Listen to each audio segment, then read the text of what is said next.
set their ISIS. Ah. And still weakness.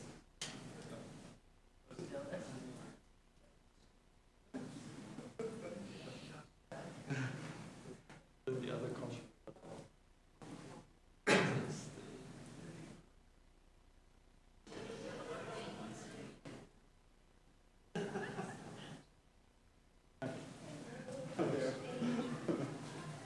So that's the feedback that I got. Nice. Okay.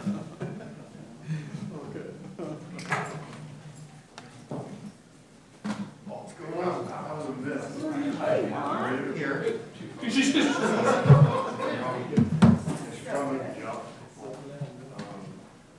Yeah, but you're right.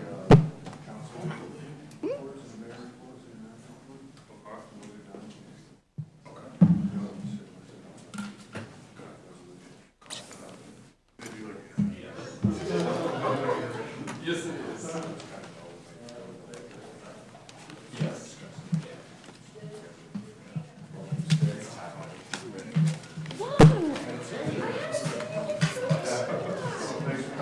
He's been hiding. So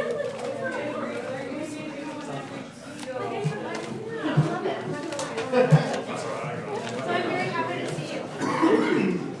Likewise. How have you been? Anything new to report? I went to Italy, that was bad.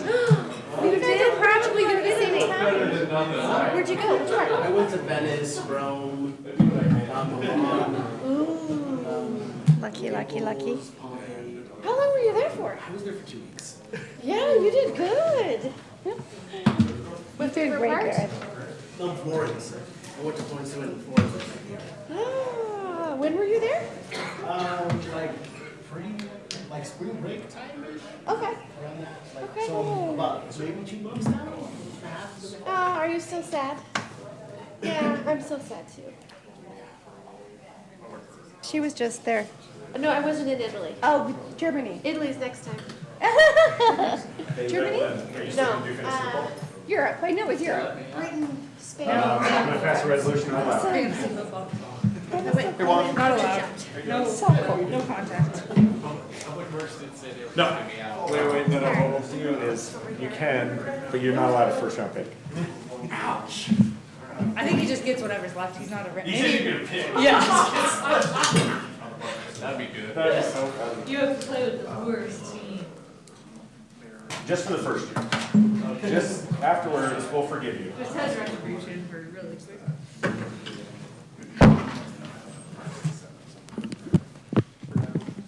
Oh, my mic's weird. It's like broken. Thank you, Paul. How have you been? Why isn't this working? I guess it works if I plug it in. Still hurts, but You know, I feel like every time I see you, though, you're moving better. a little better. Like, your color looks really good today. You're spry. You're almost running up over here. And it's not quite there yet, but I'm doing better than I was. I'm so glad to hear that. I saw some of your posts. Fun times. It was so much fun. I want to go back. My kids decided every morning they would find either the local bakery or the boulangerie and go down and get a baguette and Easier, just it that was has been easier where I've breakfast. not worked as many hours. Go into I get one home, of I'm like, no, I have to. and the bakery and Present. they'd have fresh orange juice that they just squeezed and then the chocolate croissant and stuff. Oh my gosh, those chocolate Just croissants like, were. Everybody. Yeah, I got the little bakery by our house in Spain had this. did I bill by the degree It's 6 like minutes? pistachio. Oh, yeah. I will. And it had just a light drizzle of chocolate. Oh my! I went down. I think I went down every other morning. Like I didn't do myself any favors there, but I had such a great time on it. Pass this out. This is the March versus April comparisons. UPD cases. Oh, thank you. Forgot to write. Thanks, Brent. Thank you. I'm like, of course, I'm sure I'll have. This is UPD case comparison. There was gelato. So it's down. Every day I wanted to do gelatos. There's one place in Paris. Wait, what is this? Like you can put as many Yeah, she flavors sends as you want. When it breaks But down. they carve it by Yeah. rows. I've created. So you have an ice cream cone that looks like a rose on top. And every pebble can be a different flavor if you want it. It's like art. It's so weird, like everything they do there is art. That's why I have diabetes. Yeah. That's why I'm probably gonna get diabetes if I go back. Do between the desserts and the bread and the. Yep. We didn't do that intentionally.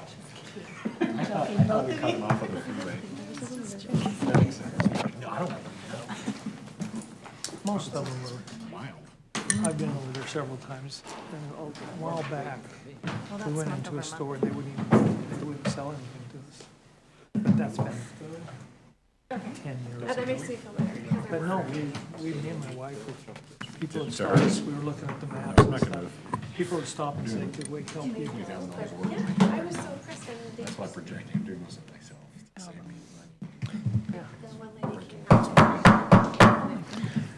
Welcome, everyone. I understand you were waiting for me this time, so sorry for being a few minutes late, but we had a very robust conversation with our workshop tonight where we discussed the Unified Police Department budget. More to come on that as we wade through our budget season, just like every other city and every other taxing entity. So we appreciate the discussion that was had there. Welcome to our Midvale City Council meeting, May 19th, 2026. We have a full agenda tonight, so let's start as we normally do with the Pledge of Allegiance.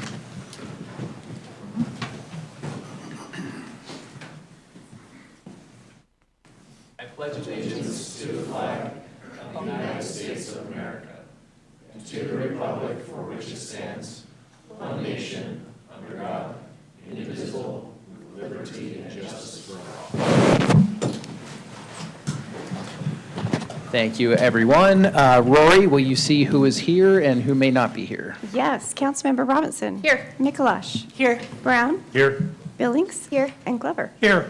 Okay, that is all of us. I do want to just welcome the Unified Fire in the back here. We appreciate your service, and we know that any minute you could be out of here. So just wanted to say hi and thank you. Moving on, speaking of the Unified Fire Authority, a man that I first saw at 7:30 a.m. today.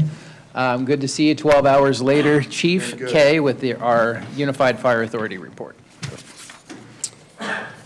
I'd also like to thank the crew this is from 125, so just up here around the corner. A shift today, so thanks for coming out. Appreciate it. Brief report for me this month. I just wanted to highlight a couple of things that's going on in UFA. We recently had a recruit graduation where we were able to graduate 7 new recruits, 3 of those being highly needed paramedics, so we were excited about that. But one of our smaller classes in recent years, we're finally catching up to our hiring shortage somewhat. But we're going to have another big class in the fall, so I say that, and then we'll hire a large class again. So our safety message for the month and probably for the rest of the summer is fire season is here, and the time to prepare is now.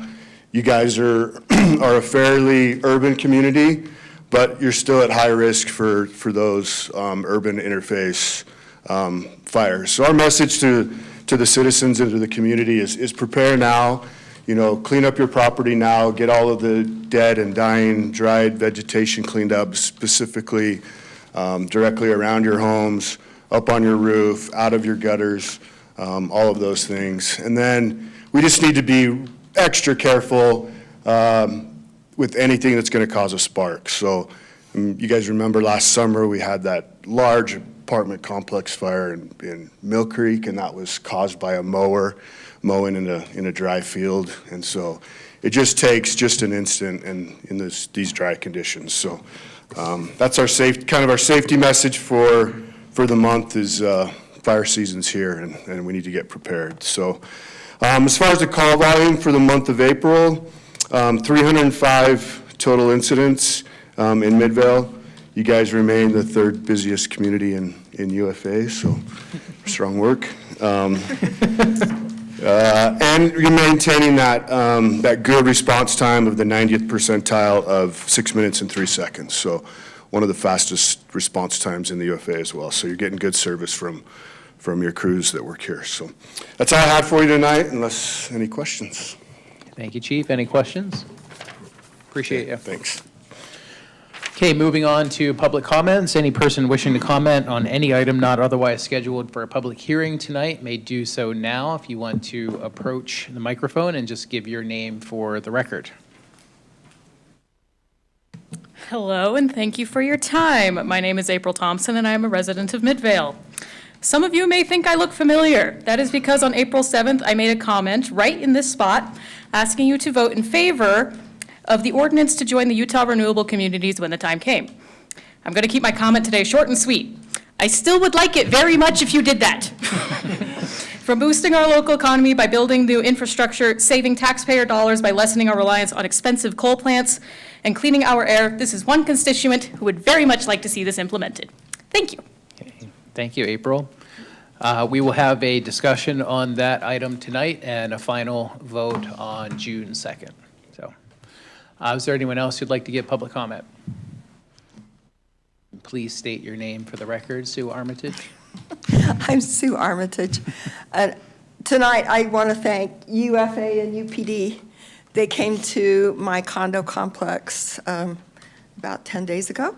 We have a resident, a single lady who's very closed off and a recluse and cranky, and nobody liked her. And she died in her condo about 5 months ago, and nobody knew it. Oh my gosh. Because she won't talk to anybody, and she never comes out, nobody talks to her.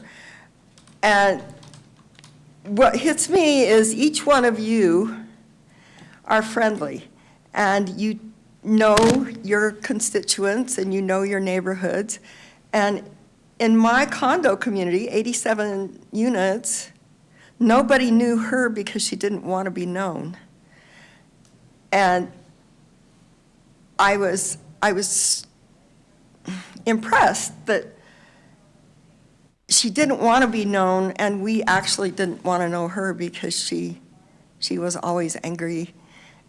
But I appreciate the way you reach out and you say hi, and you attempt to converse with people, even when they might be rude or closed off or unfriendly or angry at you.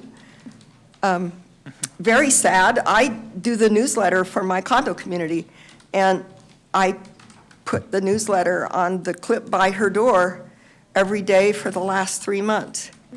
And honestly, I didn't smell anything. So I don't know what I could have done, but I feel that just nobody knew somebody who didn't want to be known. And I appreciate that you each reach out and say hi and try to connect with people. 'Cause that's what I try to do, and it didn't work for me. Thank you for making the effort you make, and thanks for UFA and UPD. Okay. Thank you, Sue. Is there anyone else who'd like to give public comment? Glenn, I thought you were standing up for a second. I was like, wow, highly unusual. Okay, seeing none, we will move on to council reports, and we'll start, as always, in District 1. Councilmember Bonnie Billings. I just wanted to say how excited I am for the start of our Food Truck Tuesdays and the community events that we're going to be having monthly in conjunction with those. I'm really excited about that. Okay, thank you. District 2, Councilmember Paul Glover. Nothing this evening, Mayor. Okay. District 3, Councilmember Heidi Robinson. I too just wanted to say that I'm really excited about the food truck, but I also wanted to give a big shout out to all of city staff that make sure that not only do we have these food trucks here, but that we also have these really fun community events, that you're not just here eating, you're getting to know your neighbors, and I just think that provides such a community asset here. So I want to tell everybody on staff how much I appreciate everything they do. So that's it, Mayor. Thank you. Okay, thank you. District 4, Councilmember Bryant Brown. Yeah, a couple things. I was going to mention the same thing. And I think our meeting before this, where we heard from UPD, kind of highlights what this means. It's not just food truck season, it's really Main Street season for us, right? We're going to have a lot of events, and they're great. But even from 2 or 3 years ago, besides just the events, the road offers so much more. So we should see a lot more foot traffic during these events. I was at a work party this week, and it just blows my mind. Someone came up to me and said, hey, I can't ever remember the name of the ice cream place that's going in right here, but he came up to me, he's like, we're counting down the days, me and my wife. They live in Cottonwood Heights. And so like, there's like this energy here, right? But that means there's more resources, more things that'll happen, which I just think is awesome, right? It's not just, oh, here's these 20 people that are gonna come to the event. Well, we should see so much more. Bambino on Friday nights. Very busy. Just so busy, you know, it's such an awesome thing. I'm glad that we get to see it grow. And I think sometimes we all forget because we're seeing it happen incrementally, but it's just, I'm really proud of the city staff for putting that together. I think it's just a lot of great things that'll happen, and we'll just keep an eye on it, and hopefully more will come. That's all I have tonight. Okay, thank you. District 5, Councilmember Denise Mikalash. Same thing, very excited about the activities. I was talking to the mayor this weekend, and I call ourselves Midvale ambassadors, because I think everyone, friends, colleagues, everyone, I invite them down and I do a full tour of Main Street, and they're just like, wow. And then they text me like weeks later, oh, I went down again. So I think our role, not in addition to doing what we're doing around development, is to be an ambassador for Main Street. With that, Mural Festival is coming up, and we could use volunteers. So great way to be involved is to volunteer. I had so much fun doing it last year, doing it again. And last thing is, I don't know if you saw that was posted, but the drinking water quality report for Midvale was posted. We do a lot of these reports, and they're so informative. It's a great way to understand what's going on in the city, vision, direction. So I just wanted to call it out there if you haven't seen it yet, but go take a look at that. So, thank you. Okay, thank you, Councilmember. For my report, real quick, I will echo everyone else. I do want to thank Millie in particular, our new event coordinator. She has done a lot of work for tonight, especially with the Dine and Dash and dine, sorry, we do not want anyone to dine and dash. UPD sitting in the back here taking a look for that. But she did a lot of work for that, and I know she was very worried, and she's not here because she's out there still working the event, very worried that no one was going to show up. And when I went out during the UPD workshop, there were tons of people out there. There were about 20 people who showed up for the first heat. Apparently there are 2 heats of the run. The first one's a fun run. So very, very successful, and we look forward to building off of that success next year for the same dine and dash and dine. I'll get it right at some point. But yes, so if you see Millie, just please extend your thanks, and to all staff, but in particular, that's, was her focus, and I know she was working very, very hard over the past few weeks. Something else I wanted to mention, very sad, but we had Al Hoyne, who had worked for Public Works 32 years here in Midvale City, passed away, as most everyone knows here. Very, very great guy. May 7th, City Manager Matt Dahl and I were able to attend his funeral services. I know a lot of Public Works folks were there as well, past and present. Jeremy was there.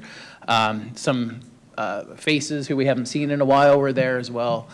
So very sad situation. Our thoughts and prayers are still with his family.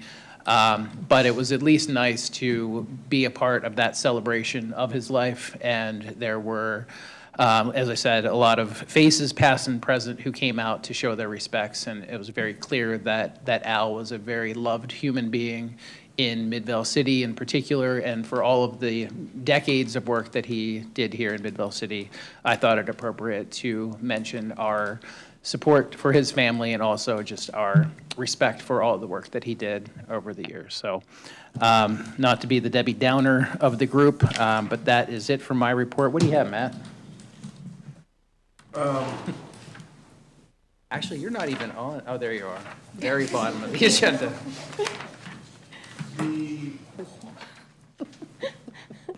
Couple things. So the first one is, I feel like this is going to be one of those things where I'm going to say it and you're going to say, I just said that. Did you talk about the ribbon cutting that you did on Saturday? I did not talk about that, Do you no. want to talk about that ribbon cutting? I will, yes. So on Saturday morning, and I recommend this place to everyone, Brooker's Founding Flavors Ice Cream opened in the Fort Union Shopping Center right next to the Pie Pizzeria. So very great combination, pizza and ice cream. What goes better? Nothing is the answer. So yeah, we did a ribbon cutting there. I love ribbon cuttings. They've never asked me to do one where I've said no because I find them to be fun. But this one, it's kind of like your kids. All ribbon cuttings are wonderful. I love them all. However, this one, top notch. There was a lot of people there, but they really brought their A game to that one. They know how to do a ribbon cutting. They had a lot of people in the audience. They had trifold hats. I made a couple of puns, founding father kind of jokes. So it was a good time.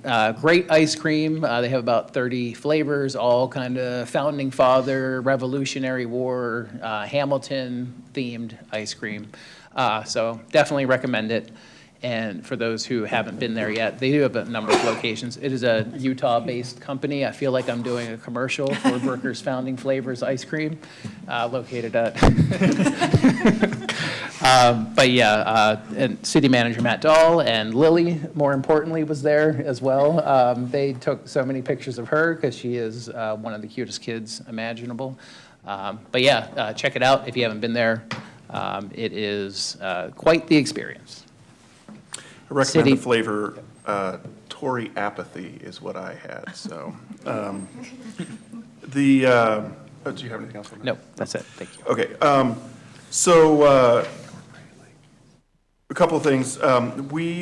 Some questions had come up about what our position was going to be on watering our open spaces. As you'll recall, when the Jordan Valley Water Conservation District indicated that the water scarcity level for the areas they serve is going to be a 2, which is severe. We implemented a lot of different changes in order to effectuate that. One of the things that it recommended for all of the people receiving their water, and really probably everyone, is that they not water until May 15th. We held to that with a couple of exceptions, cemetery stuff, and some areas that had extremely high traffic from sports teams that were utilizing them. Starting this week, we are going to be moving to watering 2 times a week for most of the areas that we cover. And then, of course, again, still trying to water some of the high use areas. So this is the recommendation that Jordan Valley has about the number of times that you should water. And so we're trying to stick to those in all the things that we can.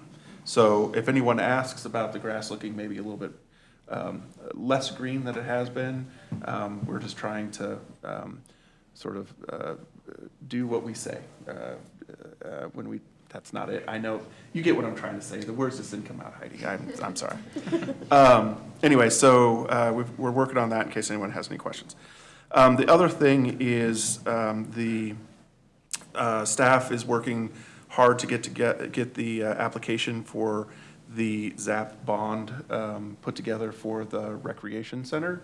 I know this was discussed in a workshop, and I've maybe brought it up in a previous city manager report. This is following up on the efforts that we've made and that the community has shown their support by approving the $11.5 million recreation bond in 2023.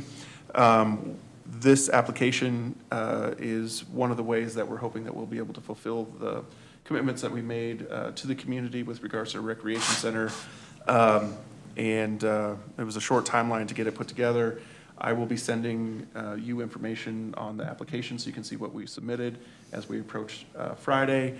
And then the process for the approval of that will go through August of this year. So just wanted to let you know that we're working hard on that.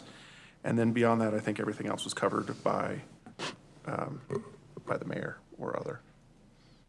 Okay, thank you, City Manager Matt Dahl.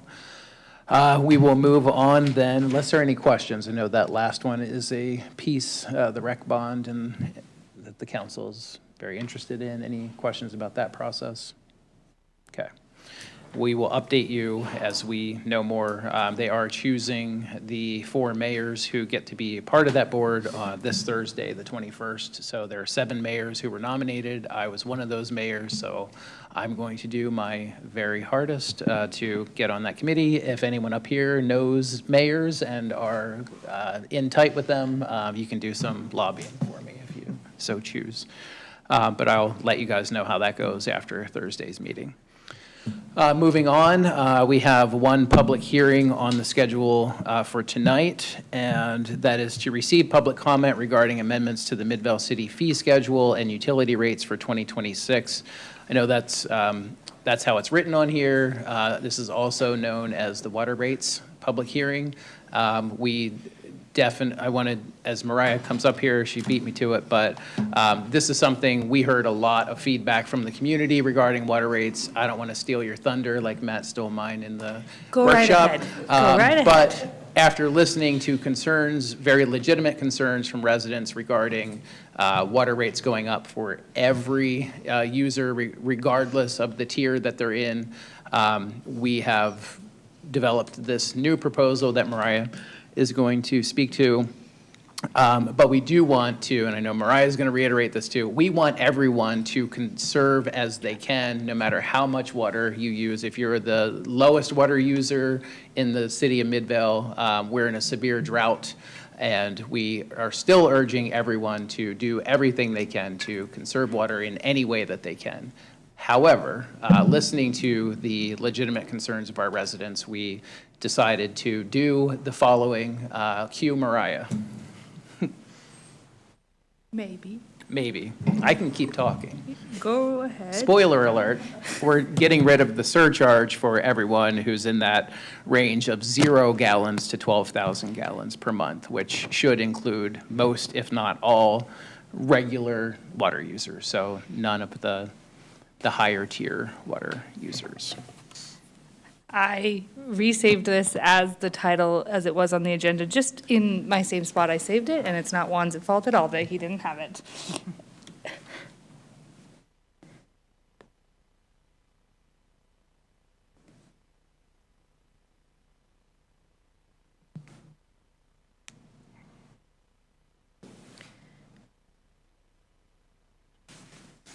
Right, is it right there too?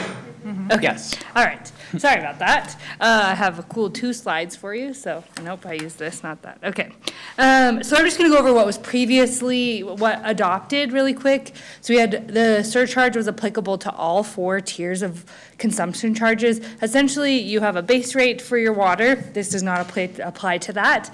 And then all of your usage in thousands of gallons is set into these tiers. This tiered system is required by the state for conservation.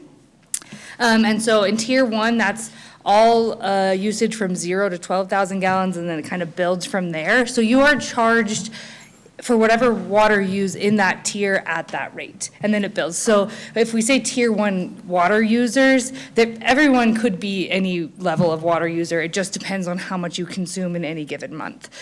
So we are going to apply that to all 4 rates in the beginning, and at the levels we're going to be based on the Jordan Valley Water Conservancy District and Midvale City's drought level designation. It was intended to encourage indoor and outdoor conservation practices, and there was not an effective date in the fee schedule, which we heard some feedback about. Like, I was like, this is only in effect during summer months, and people were like, yeah, right, you're not going to take it off. So we added that to ensure that people will know that it will be removed. So this is what it looked like before. We're not actually changing the rates, so it's still 25% at level 2, 50% level 3, and 75% at level 4, but we're removing that surcharge on any tier 1 usage. Though we still do want to encourage indoor and outdoor conservation practices, this just kind of puts the focus on outdoor usage, and then there will be no surcharge on the tier 1 usage for anyone, and then we've designated that it will be based on the Jordan Valley Water Conservancy water supply availability designation, just so there's no confusion with that.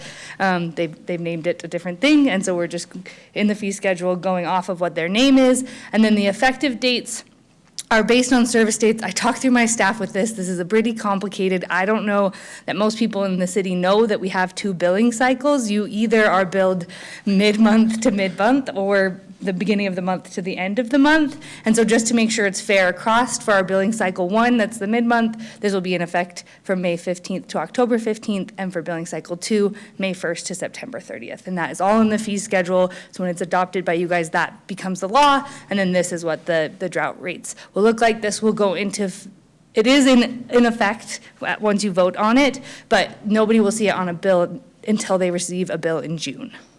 So, any questions? If you didn't know there were 2 different bill cycles, don't feel bad, because I didn't either. Because I kept telling Mariah, no, I got my bill later than the first. And Yeah, and I was like, you didn't, there's no possible way, we cannot bill. And then we figured out, he's on billing Figured cycle it out. 1, so. Okay, if you don't have any questions, I'm not using that. Here's a sample motion. I made it really big for you guys. Thank you. So this is a public hearing, so first, before we do, consider the motion. Is there a motion to open this to public comment? Mayor, I motion we open public comment. Second? Okay, motion and a second. All those in favor of opening public comment, say aye. Aye. Yes. Any opposed? Okay, this is open to public comment now. If there's any person in the public who would like to comment on this fee schedule or water rates, now's the time. Seeing no movement whatsoever, is there a motion to close public comment? Mayor, I motion we close public comment. Second? Okay, motion and a second. All those in favor of closing public comment, say aye. Aye. Any opposed? Public comment is closed. So now the sample motion that's on the board for all to see, unless there's any discussion from the council. Mayor, I move that we adopt ordinance 2026-0-14, amending the Midvale City Municipal Fee Schedule and utility rates for the 2026 fiscal year. Second? Okay, we have a motion, multiple seconds. Rory, will you call the yeas and nays on this? Yes. Councilmember Glover? Aye. Robinson? Aye. Brown? Yes. Mikuláš? Yes. And Billings? Yes. Okay, that passes unanimously. Moving on to the consent agenda, we have one item to consider the minutes of May 5th, 2026. Is there a motion to approve the consent agenda? Mayor, I motion we approve the consent agenda. Second? Okay, motion and a second. Rory, we call the yeas and nays. Yes. Councilmember Brown? Sorry, yes. Took a Sorry. drink right when that happened. Apologize. Mikuláš? Yes. Billings? Yes. Glover? Aye. And Robinson? Aye. Okay, that passes unanimously. We have a number of action items tonight, the first of which is to consider resolution number 2026 R28, confirming the appointment of Jeremy Thorne as the Public Works Director of Midvale City. And that is something that is on the agenda for me, and I want to express my support for the appointment of Jeremy Thorne as the Public Works Director. Jeremy brings more than 18 years of experience. I know he looks young, he's got a baby face, but been working in this arena for 18 years. First in South Jordan, and then the last 5 years here in Midvale City as the Deputy Public Works Director.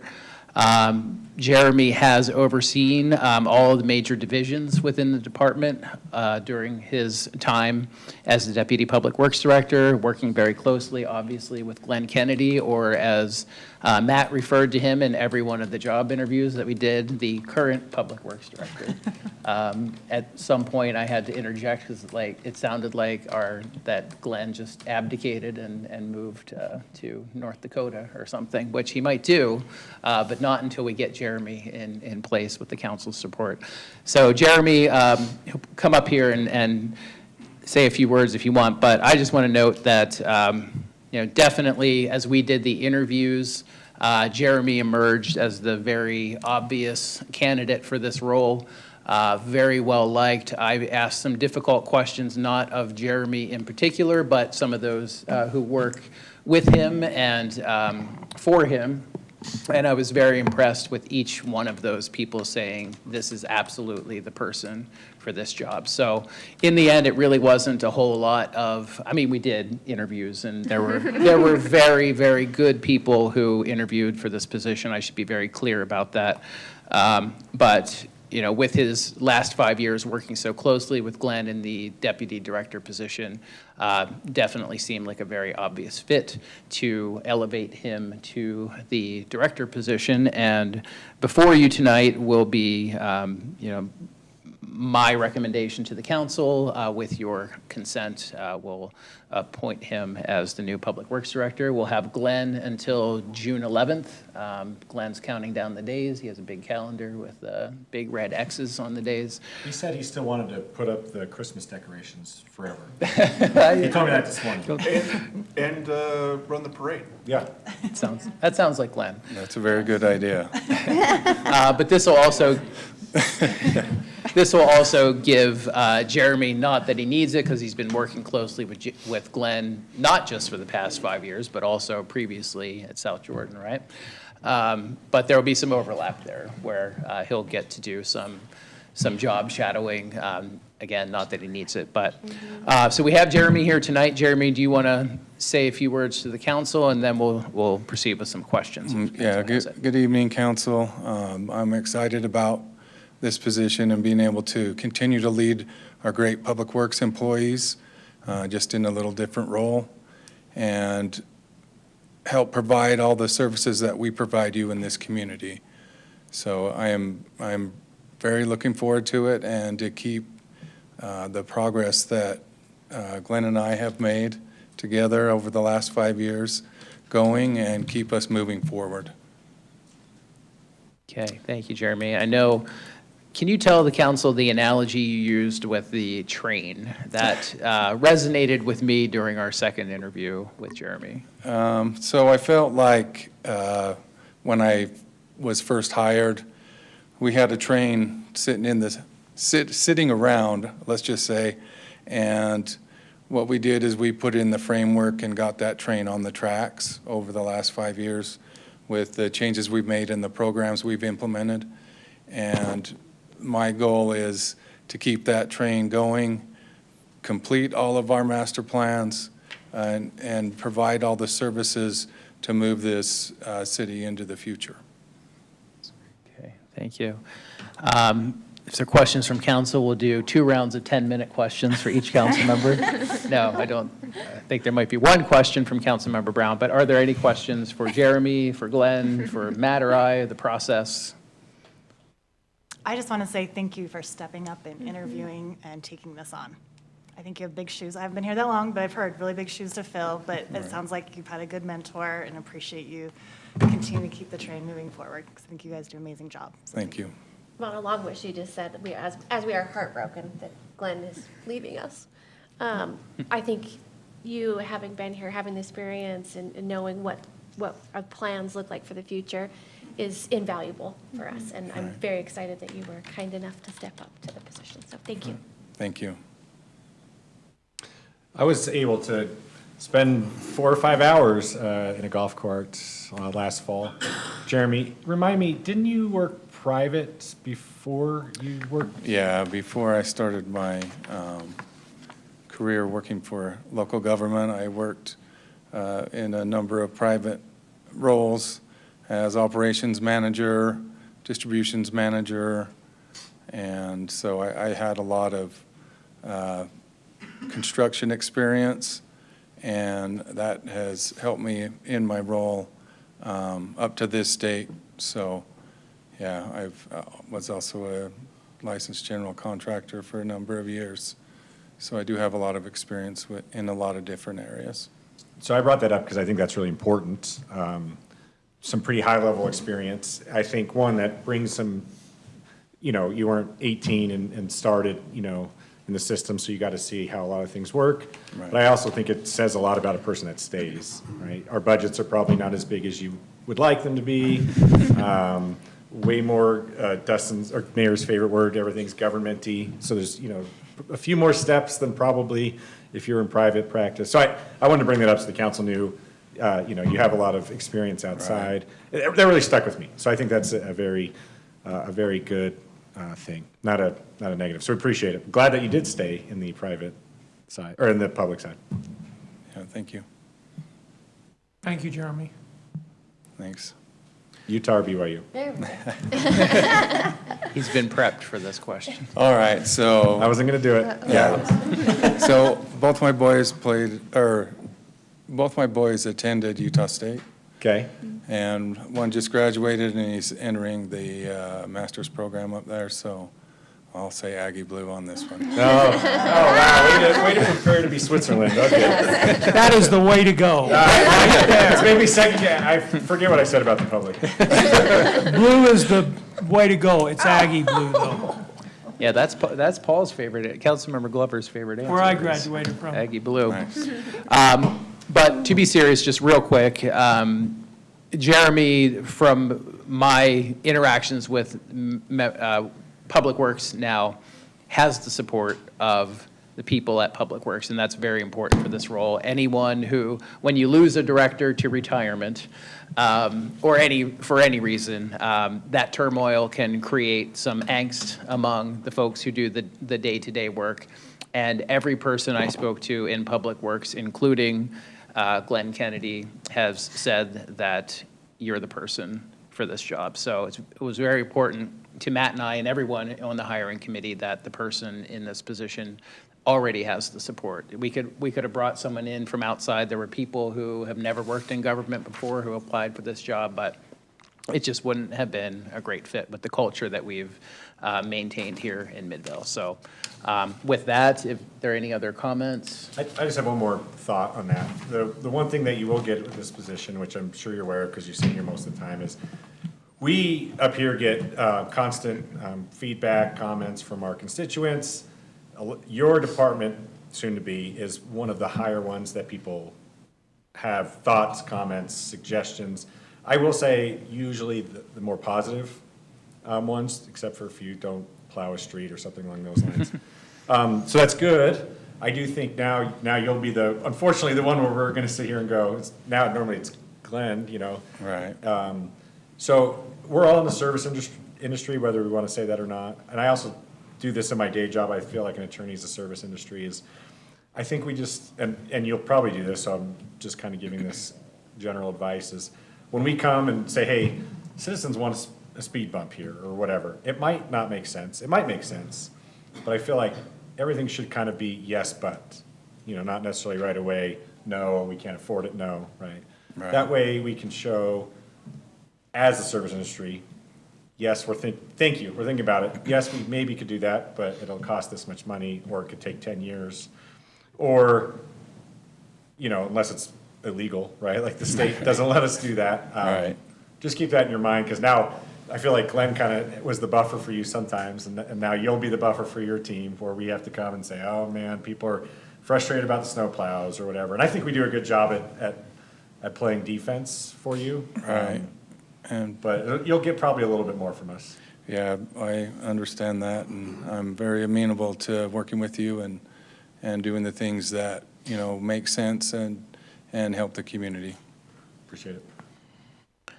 Okay, if there are no other questions or comments, I lay before you on the table my recommendation to appoint Jeremy Thorne as a Public Works Director. Mayor, I move that we're suspending the rules for this?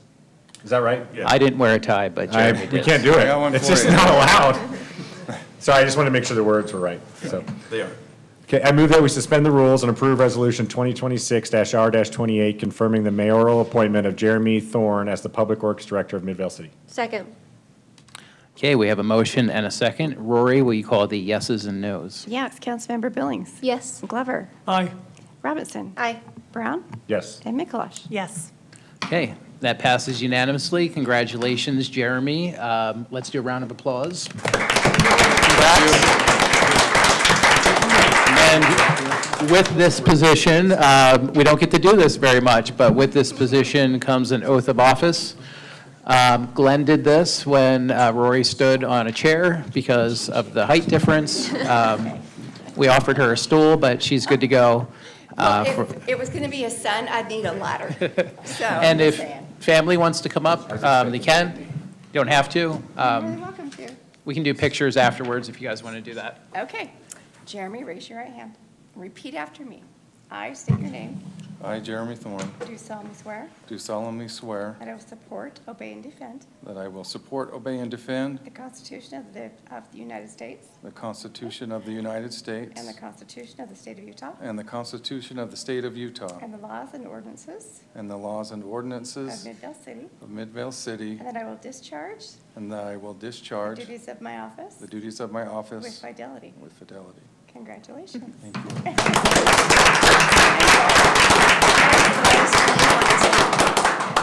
Okay, you can keep one, I'll take Yeah, one. yeah, Stairs. yeah. Okay. Okay. That one's yours. Yes, sign it so you make sure you know your. And if council wants, well, we're going to do a picture on the stairs. Just that's like some of your very minimal authority. I didn't say it first.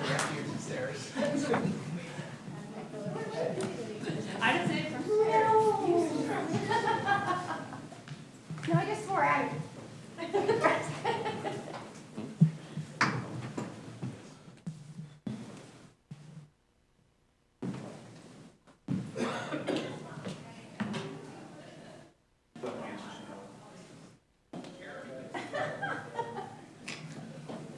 What's my question?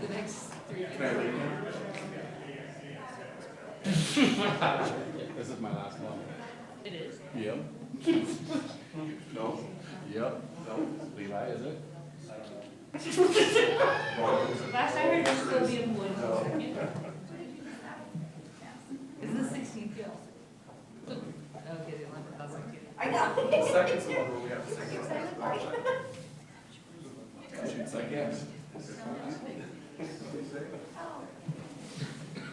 Is that a cough that you're coming on? What's that? Is that a cough that you're coming on? Uh-huh. I saved the sick leave for a reason. I tore something in my shoulder. We'll see. We will never see him again. That's a private guy, we won't know.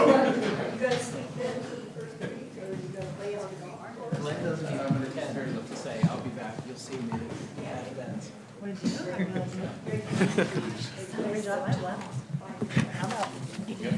Almost hits the doorway. Okay, again, congratulations, he might be able to hear us. Congratulations, Jeremy. We look forward to your long and storied career as our new Public Works Director. And we will have time to say a final farewell to Glenn at his retirement party. Details to come. He wants a big bash, is what I heard. He likes that. Okay, moving on to our second action item tonight, consider resolution number 2026 R31, accepting a special warranty deed for 705 West Ivy Drive, Midvale, from the redevelopment agency in Midvale City. Here to discuss this, Levi McNeil. Welcome, Levi. Good evening, Mayor, Council. Thanks. As you know, we're in the process of updating the Public Works campus. As part of this project, the city needs to consolidate consolidated parcels associated with the properties included in the facility of this project. The first phase of this includes a new parking lot on the north side of the property. To accommodate this first phase, the city needed to acquire a section of land from Wasatch Gardner. And this upper triangle piece with the arrows in it, that's where the parking lot is to be placed. So this land was not usable by Gardner Wasatch for their adjacent development and was transferred to the RDA via special warranty deed. Staff is asking for the city council to approve the city acquiring the land from the RDA. And in the RDA meeting, we'll be asking the RDA board to approve transferring the land to the city via special warranty deed. Any questions? Any questions for Levi? Short and sweet, we love it. Can we get bigger font in the future? You need to Sorry. change the logo. First thing to do when Glenn leaves, change that logo, make it small. Make the lettering bigger and the logo smaller. Glenn. You set me up for Levi, you failure. could do that before I leave. You set me up for failure on this. I've been wanting to say that for a long time. All right, we'll do that. Okay, if there are no questions or comments from council, the suggested motion is very tiny in front of you. We will need to suspend the rules. Mayor, I move that we suspend the rules and approve resolution number 2026-R-31, accepting a special warranty deed for property at 705 West Ivy Drive, Midvale, from the Redevelopment Agency of Midvale City. Second? Okay, we have a motion and a second. Rory, will you call the yeas and nays? Yes, Councilmember Robinson. Aye. Brown. Yes. Mikulash. Yes. Billings. Yes. And Glover. Aye. Okay, that passes unanimously. Thank you, Levi. Thank you. Moving on, consider resolution number 2026-R30, approving a funding agreement between Midvale City and United Way of Salt Lake for community block party funds. Here to discuss this is Vanessa, who earlier today beat me at Angry Birds Topgolf. Quite the come-from-behind victory, which I'm still stewing about. It's But impressive. Congratulations on your victory. You have a very consistent stroke, so. All right. Pardon? Okay. Hello, council. I am Vanessa. I'm the coalition coordinator for Uplift Midvale, a community coalition for youth violence prevention. I'm here to propose. Oh, okay. Can I bring my laptop? Yes. Do you mind? But Matt's also didn't go in the first place, right? So I don't know. We need to talk to IT about that. Log a ticket. You gotta log a ticket. Yep, there you go. We'll see. My apologies. I am here to propose 2 resolutions. And of course, we got our grant from United Way for a community block event. And of course, this is for $3,500. This is a big deal for us as it is a new partnership with Promise Partnership. All right.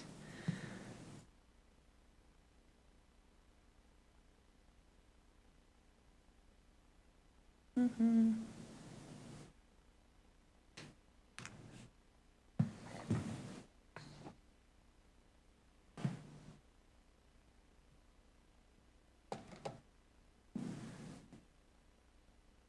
Bear with me, thank you. It will only allow me to present in Teams.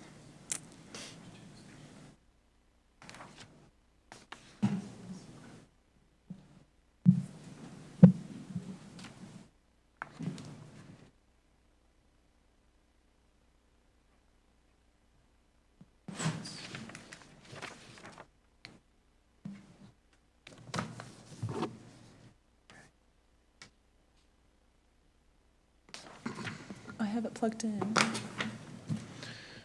Hey, Did you get it? perfect. Awesome. So that was everything I knew from memory for the first slide. So thanks. All right, so this is the first resolution of the 2 that I'll be proposing today.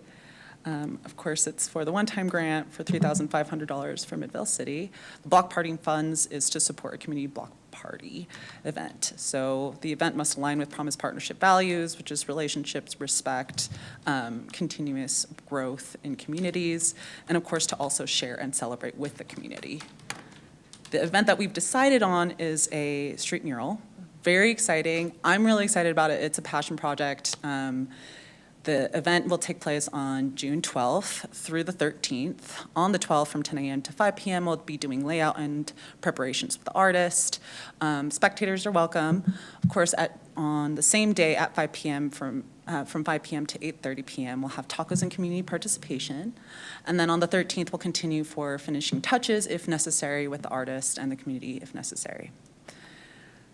As far as why we chose to apply for this grant, it was a good match because the street mural event aligns with our Midvale risk and protective factors with Uplift.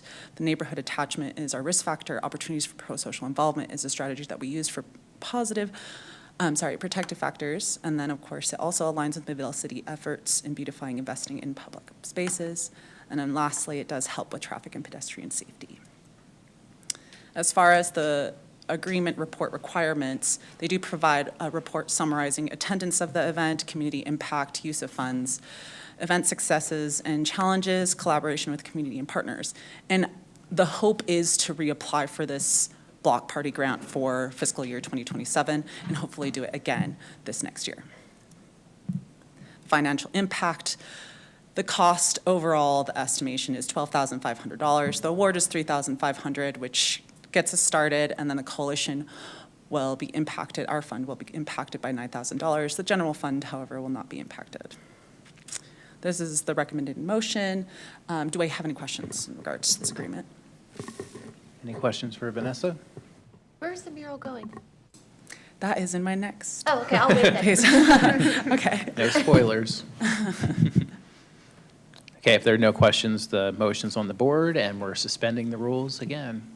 Mayor, I move that we suspend the rules and approve resolution number 2026-R-30, approving the funding agreement between Midvale City and United Way of Salt Lake, and authorize city staff to accept and expend the $3,500 block party funds in accordance with the agreement requirements. Second? Okay, we have a motion and a second. Rory, we call the yeas and nays. Yes. Councilmember Brown. Yes. Mikalash. Yes. Billings. Yes. Glover. Aye. And Robinson. Aye. Okay, that passes unanimously. Moving on to the next item, consider resolution number 2026-R29, approving the artist agreement with J.C. Baird and authorizing the use of public property and roadway at identified intersections. So here to tell us more about this is Vanessa. Yes, so the second proposal is to approve the artist agreement, and of course, we're going to be using the public spaces. The location of the street mural will be on Foxbridge Drive, Foxbridge Circle, and Bridge Road. So that intersection that you see right there. This will also allow for some one-lane traffic to keep moving in there. However, we do hope that the day of the event, between 5 and 8:30 p.m., it will be closed off for the event and community participation. Some of the reasons why we chose this is because it is in the middle of facilities including Copperview Rec Center, Ruth Tyler Library, and Copperview Elementary. It's a really great neighborhood. It has a variety of families, community members, so all reasons why we chose this location. Not to mention why we chose a street mural is because it provides a calming aesthetic. Research has shown is also increased safety and for pedestrians and cyclists. And of course, it also aligns with our risk and protective factors for Uplift Midvale. We are hoping that you approve our public property usage, as this project will require temporary use of public streets and right-of-way. We can definitely go into detail if you have any questions about that. We have taken precautions to use the safety measures and contracted for traffic control, using signage and coordination to ensure the public safety. The key terms of the artist agreement is that the designer will complete the street mural, design revisions, and final installation. This is the design that we have concluded on. There might be some adjustments in regards to like where the snake's gonna go, or maybe we'll add some koi fish crossing the street just to be a little bit more interactive with pedestrians.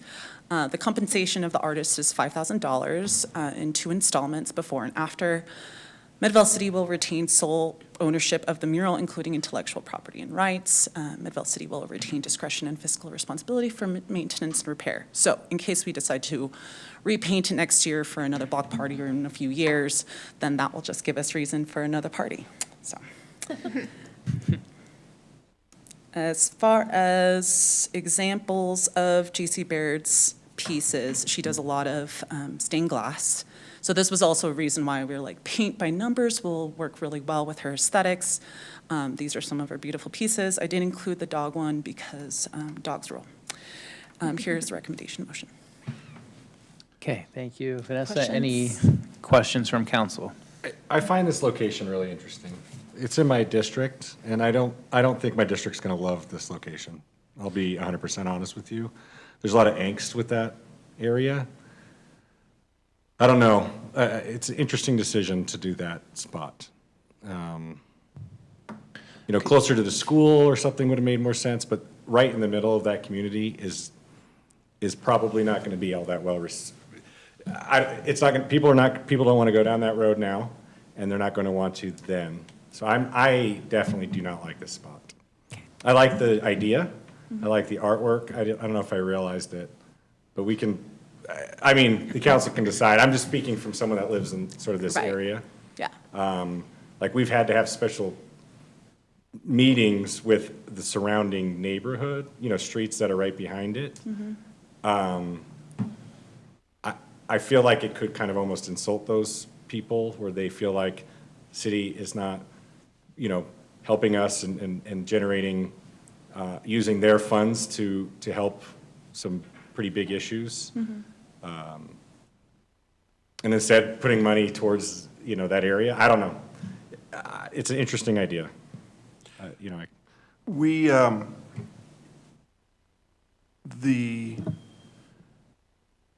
of the reason this area was selected, and a lot of it was what Vanessa had previously covered, is that it is intended to target neighborhoods where there are populations that need some additional support, and also finding a way to try to connect those neighborhoods with those around them. And so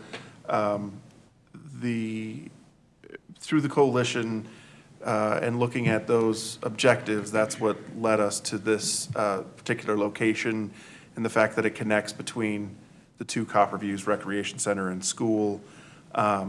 There was also some stuff where I believe there were some other locations that were looked at earlier as well, and some of it also has to do with traffic patterns and where those effects would happen. Negative effects of this project could hamper traffic. So there was a variety of things that led the coalition to look at this particular location. And I hear you, and I would hope that some of those folks who have had some of those concerns too would just recognize as well that, these aren't funds that we could just use anywhere for anything. Yeah, I understand that, but it's like a hard sell when they want to have another meeting. They haven't said it yet, right? But it's like, hey, we know a lot of rats are coming from this spot. Can the city help mitigate that or pay for that, right? And it's like, no, but we painted the sidewalk over by them, right? Like, I don't think, I don't know. Just, that's the only area I've had like a targeted mayor. I think the last 3 mayors have had a meeting scheduled because of real big concerns with some other safety issues there, right? In that exact street.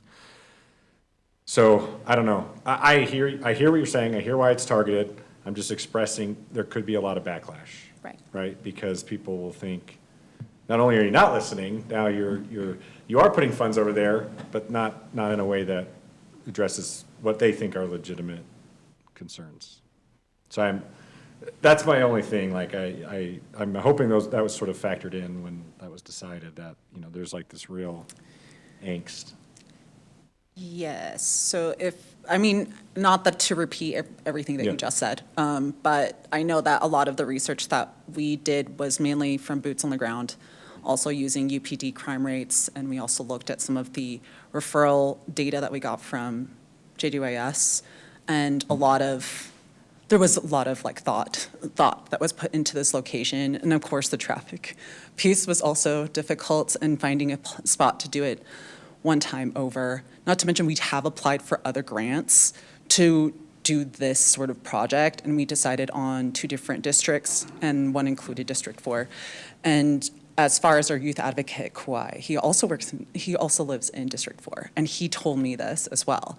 And from the viewpoint of the coalition, it's more reason to do it because of that bridge, and it's hopeful. Which is fair, but I feel like if people in the district are saying something different, the coalition's, because I will tell you, for people that don't live on that street, they will tell their kids not to go down the street. Right, yes. So what is that value add there, right? And the fact that people in the area are saying this is kind of not maybe the best decision, but the coalition's like, well, we're doing it because we think it is.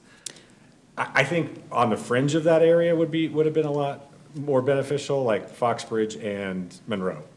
Right? Yes. Or something like that, where you could start to introduce the area, but dead in the middle, as honest I can be, people will not go see it. Fair. And everybody in Midvale City is welcome to come. It's not just the Right, neighborhood, and I guess and we're if hope for District that. 4's traffic pattern doesn't matter, we want other people to, then that's fine. But it does feel a little like District 4 is going to be very angst about it. Is there any opportunity at this point to reconsider the location of the mural?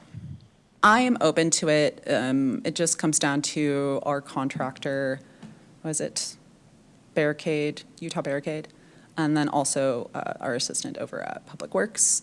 It really comes down to that. I know that Monroe and Foxbridge, we also looked at that, but there's a bus route that's along that line.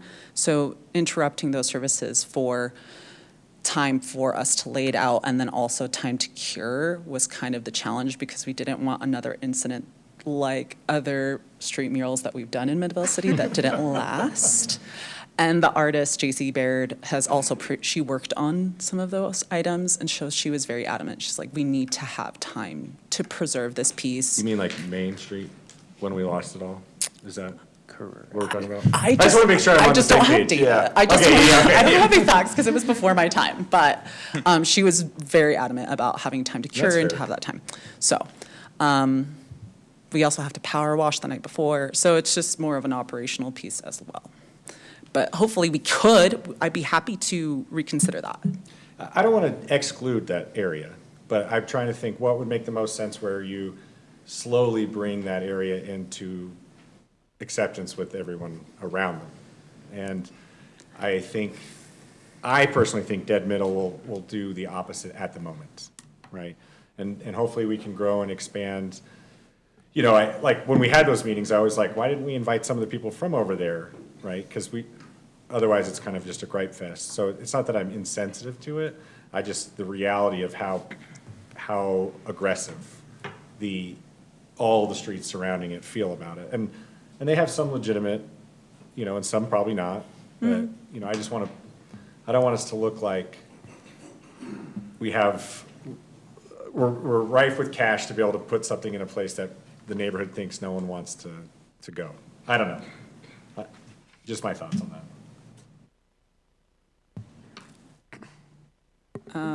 The only other thing to add to that is that on an operational piece, the measurements of the road for the artist to have worked on, it can easily also be redistributed, as the size of roads are mostly standardized in that neighborhood.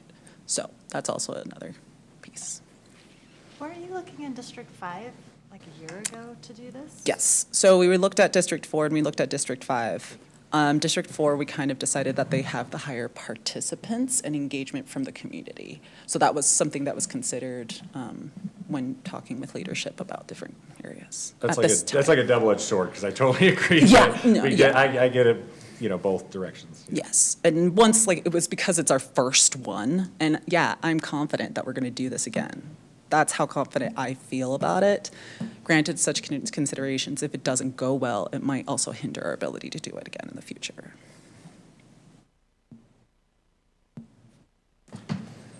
I don't know, I go with Councilman Brown, that he knows more about that area than I do, and I'd hate to put something in there that wasn't appreciated or even wanted.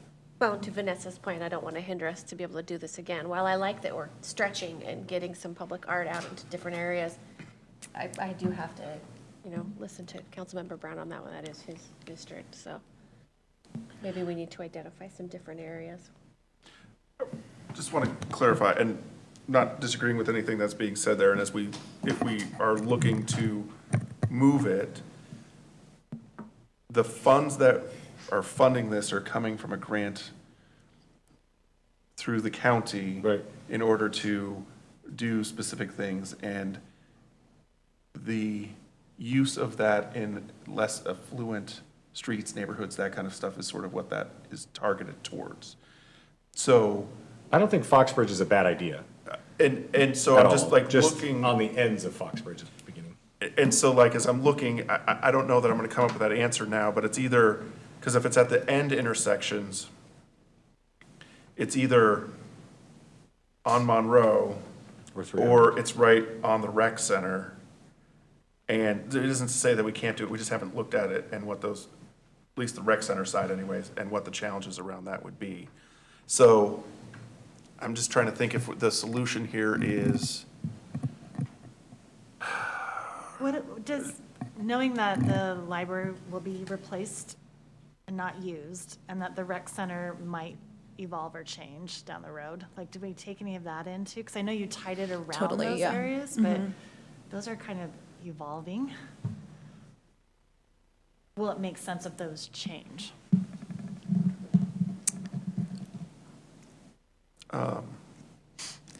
Sorry, will you word that again differently? I'm just saying, like, the library's gonna shut down and move. The rec center Good. could. Does that change where we put it? Because it sounds like we put it where kids were engaging. Yes, I would hope that the skate park still stays there, but that's a whole different discussion, a And- different time, And but. is also far off. Yes. Is the other thing, and so, For the rec center, right? Yeah. For the The rec center. library, The library, yeah. hopefully not far off. well, not this year. Yeah, yeah. right? Or, But the rec center could be like 10 years, right? Kind of yeah. I hate to put you guys on the spot. I normally try to defer. I'm just saying, it's the most angst I've ever got on council. Continually. you know, Yes. With all three mayors of having meeting. That's true. Dustin, have you had one with them yet? Not yet. Not yet, but it'll probably come. I tried to reach out to some of the neighborhood people that did try to, because I also attended some of those meetings, sorry. Yeah.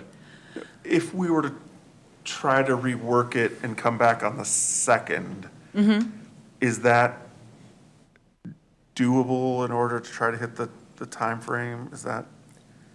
I'm all for it. We will probably have to go over the contract again, just to clarify that, the event location. So we might have to review that. That's gonna be fine. Traffic plan, I think that will have to be a public works thing. I say, yeah, that's totally fine. So then, what we'll do then is we'll come back on we'll need to adjust the traffic stuff. We'll come back on the 2nd, and in the meantime, Yeah. we'll figure out some way of sort of trying to collaborate between the coalition recommendation and have Councilmember Brown weigh in on the final location for it. Okay, I that just would be don't want great. it to like, it's the first one, right? And then Yeah. the people that are most angsty about this area are some of the most vocal on Facebook, right? And they could get a very strong anti-movement on it, right? And not that we defer to that, but we don't want to, I don't think we want to start off with that with our first one. What if we talk to those people and see if they're interested in it or not? I So. mean, we You haven't. tried, didn't you? So, No. okay, so I've tried reaching out to specific folks from specific neighborhoods that have raised concerns. And from the last meeting that I had with them, they mentioned some alternatives that might not necessarily be communally friendly. Right. Other items that they mentioned were to do a mural. And so this was according to their Yeah. recommendations. I've reached out to them, they have not reached out back. So that's number one. Second piece is part of our event promotion is to actually go to the houses in the neighborhood and hand out flyers ourselves. So part of that, we also had Mayor Gettle participate, or is hoping to participate in handing out some of those flyers. We're hoping to interact with the public that way. Additionally, the other marketing and promotion that we were hoping to do is invite all of Midvale City. So then not everybody knows exactly all of the idiosyncrasies that are happening in that neighborhood. So there's still a possibility of having the community attend that don't necessarily know about that, and that might draw more people. And that was my hope. And Councilman Brown, I definitely had these concerns as well. That's good. So it's not because it wasn't considered, and Yeah. these were our somewhat hopeful solutions. I guess maybe in the future, if you like ping the council member in that area, because as you guys get to go to the meetings or something, sometimes I have 6 or 7 months tail of them still talking to me, I know, right? yeah. And if I feel like it needs to go to the city, I will pass it along, but sometimes it's just people wanting to have someone to gripe to, and I gratefully will take that responsibility. Just because I'll push the envelope with your guys' suggestions, because I think, turning neighborhoods over or whatever, I just think this is one of the times that it's gotta be very incremental in that area. Out of all the intersections Yeah. to pick in that district. Yeah. Right. Yeah. Why don't we think about then, even though we did just approve the funding agreement, which is fine, that can stay in place. That's okay. Why don't we think about tabling this with further direction regarding the location? Sorry, thank you for your work, I'm sorry. It's okay. All of the hard work is already done. We just have to change the location. That's okay. Thanks so much. Thank you, Vanessa. Is there a motion from the council to table this item? It's D, right? Yes. Mayor, I move that we table resolution number 2026-R-29, approving the artist agreement with J.C. Baird and authorizing the use of public property and roadway as at identified intersection for the next city council meeting? June 2nd. Second. Okay, motion and a second. Rory, will you call the roll on that? Yes. Councilmember Mikuláš. Yes. Billings. Yes. Glover. Aye. Robinson. Aye. And Brown. Yes. Okay, that passes unanimously. That is tabled to our next council meeting. We have two discussion items. First one, discussion regarding an ordinance establishing the Community Clean Energy Program in Midvale City. Here to do that is me, Mayor Dustin Gettle, and I am going to go down to the podium.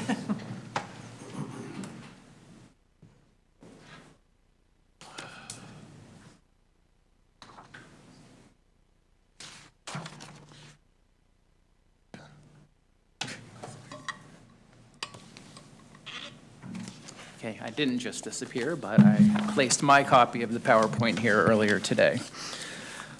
Welcome, council. It is me, Mayor Dustin Gettle. I'm here to go over the Community Clean Energy Program. A lot of this stuff we've discussed a number of times in the past, but just a programmatic update and to discuss the next steps that we have to take in order to decide whether we want to formally be a part of this program or not. So this is the first time I've done one of these presentations up here, so I have included two very quick cartoons. One of them is for Bryant specifically, who's not paying attention, but just some We knew you had some jokes. renewable energy humor, A few minutes. including the alternative energy drinks there on the right, which Bryant is such a fan of. Moving right along. Just a refresher, what is the Community Clean Energy Program, you might ask? And that's a great question because the name has changed a number of times. This most recent change to the Community Clean Energy Program, we thought better identifies what we're actually trying to do. There's some discussion whether you say clean energy, renewable energy. Definitely don't say green energy because that sometimes has connotations that aren't great. So what is the Community Clean Energy Program? We'll discuss the Public Service Commission order approving the program and the program rates. We'll discuss the anticipated timeline of adopting the resolution and participating in the program, talk about the program ordinance itself, what does it do, what does it not do, and then, of course, discuss the consideration of the ordinance itself. We'll bring this back on June 2nd for a final vote, but today is just to air out any of our concerns or questions about the community. I will say before I hit the next slide, today is the day where almost every community is discussing this or voting upon it. If you see, you probably saw me up there checking my phone every 2 minutes. I'm trying to get updates from Cottonwood Heights, who are currently discussing this, and they're entering their second hour of public comment. Because their council has indicated some reservation about officially passing the resolution to join the program. There seems to be a lot of public comment imploring their council to join. Not that that's binding on us, but just as a consideration. About the Utah Renewable Communities Program, I do want to say a lot of terminology is used kind of interchangeably. Here at the bottom explains the 19 communities involved in this effort are the Utah Renewable Communities. That's the URC. The program that we are debating whether to join or not is the Community Clean Energy Program. So if you see URC, note that that means the 19 communities. If you see CCEP, that is the program itself. So about the URC program, the Community Clean Energy Program, brand new program, as we know, giving Utahns the ability to choose reliable and affordable clean energy through Rocky Mountain Power. The program was designed, again, through a partnership. It's one of those things where you're like, why is Rocky Mountain Power pushing so hard for this? They want this just as much as the communities do, so they've been very good to work with. They understand the importance of that. So in March 2026, at the beginning of March, the program was officially approved by the Utah Public Service Commission. As all of us know, working in government, getting something approved by the Public Service Commission that involves 19 communities from across all of Utah, pretty heavy lift. And there are a lot of government-y things that occurred in those negotiations, but it was finally approved at the beginning of March 2026, and that sets the 60-day timeline in place, which June 2nd is the 60-day, will be up on June 2nd, and that's when all 19 communities need to make a decision whether they are to proceed or not. A decision otherwise means that they're not participating, so they could table it, but if you don't adopt it by June 2nd, you do not have the ability to participate in the program. About the URC program again, and by investing in clean energy, the Utah Renewable Communities will help meet Utah's growing energy needs while keeping power reliable and our air cleaner for generations. Here's the crux of the program. So all of this, you can talk at a very high level about this stuff. And when I sit in those meetings, and they do talk at a very high level about this stuff, I retain half of it, and then I Google the rest of it later and try to figure out what exactly is meant. But at the very end of the day, it's pretty simple. The goal of this program is to drive the development of clean energy while keeping the program affordable and accessible. That was the most important, as I remember from the council members, keeping it affordable for folks and keeping it accessible.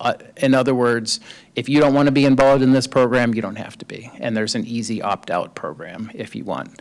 But you know, the question that we might be asked is like, what the heck does this program do? What is the point of this program? So these two graphs give a very basic explanation of what the goal is, and that is to build enough program resources to match the amount of electricity used annually by participants. And by participants, we don't mean everyone in the state of Utah. We mean participants who adopt the resolution and participate in this program. So what that means for Midvale is we would look to, over time, generate enough clean energy to match the consumption of our residents.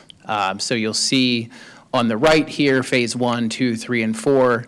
The middle section, the orange electricity from fossil fuels, will slowly shrink, and the part of the pie represented by additional renewable energy from the program and existing renewable energy in the grid will expand to get to phase 4, where there's no orange whatsoever. It's just blue and green.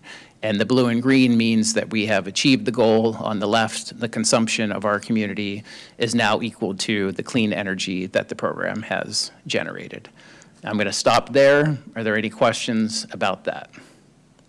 Okay, because I can get into kilowatt hours and pulling from the grid, all of that stuff. I do have a question about how long is this, all these phases expected to happen if it goes the right way? Yeah, I'll get to that in a few minutes, yep.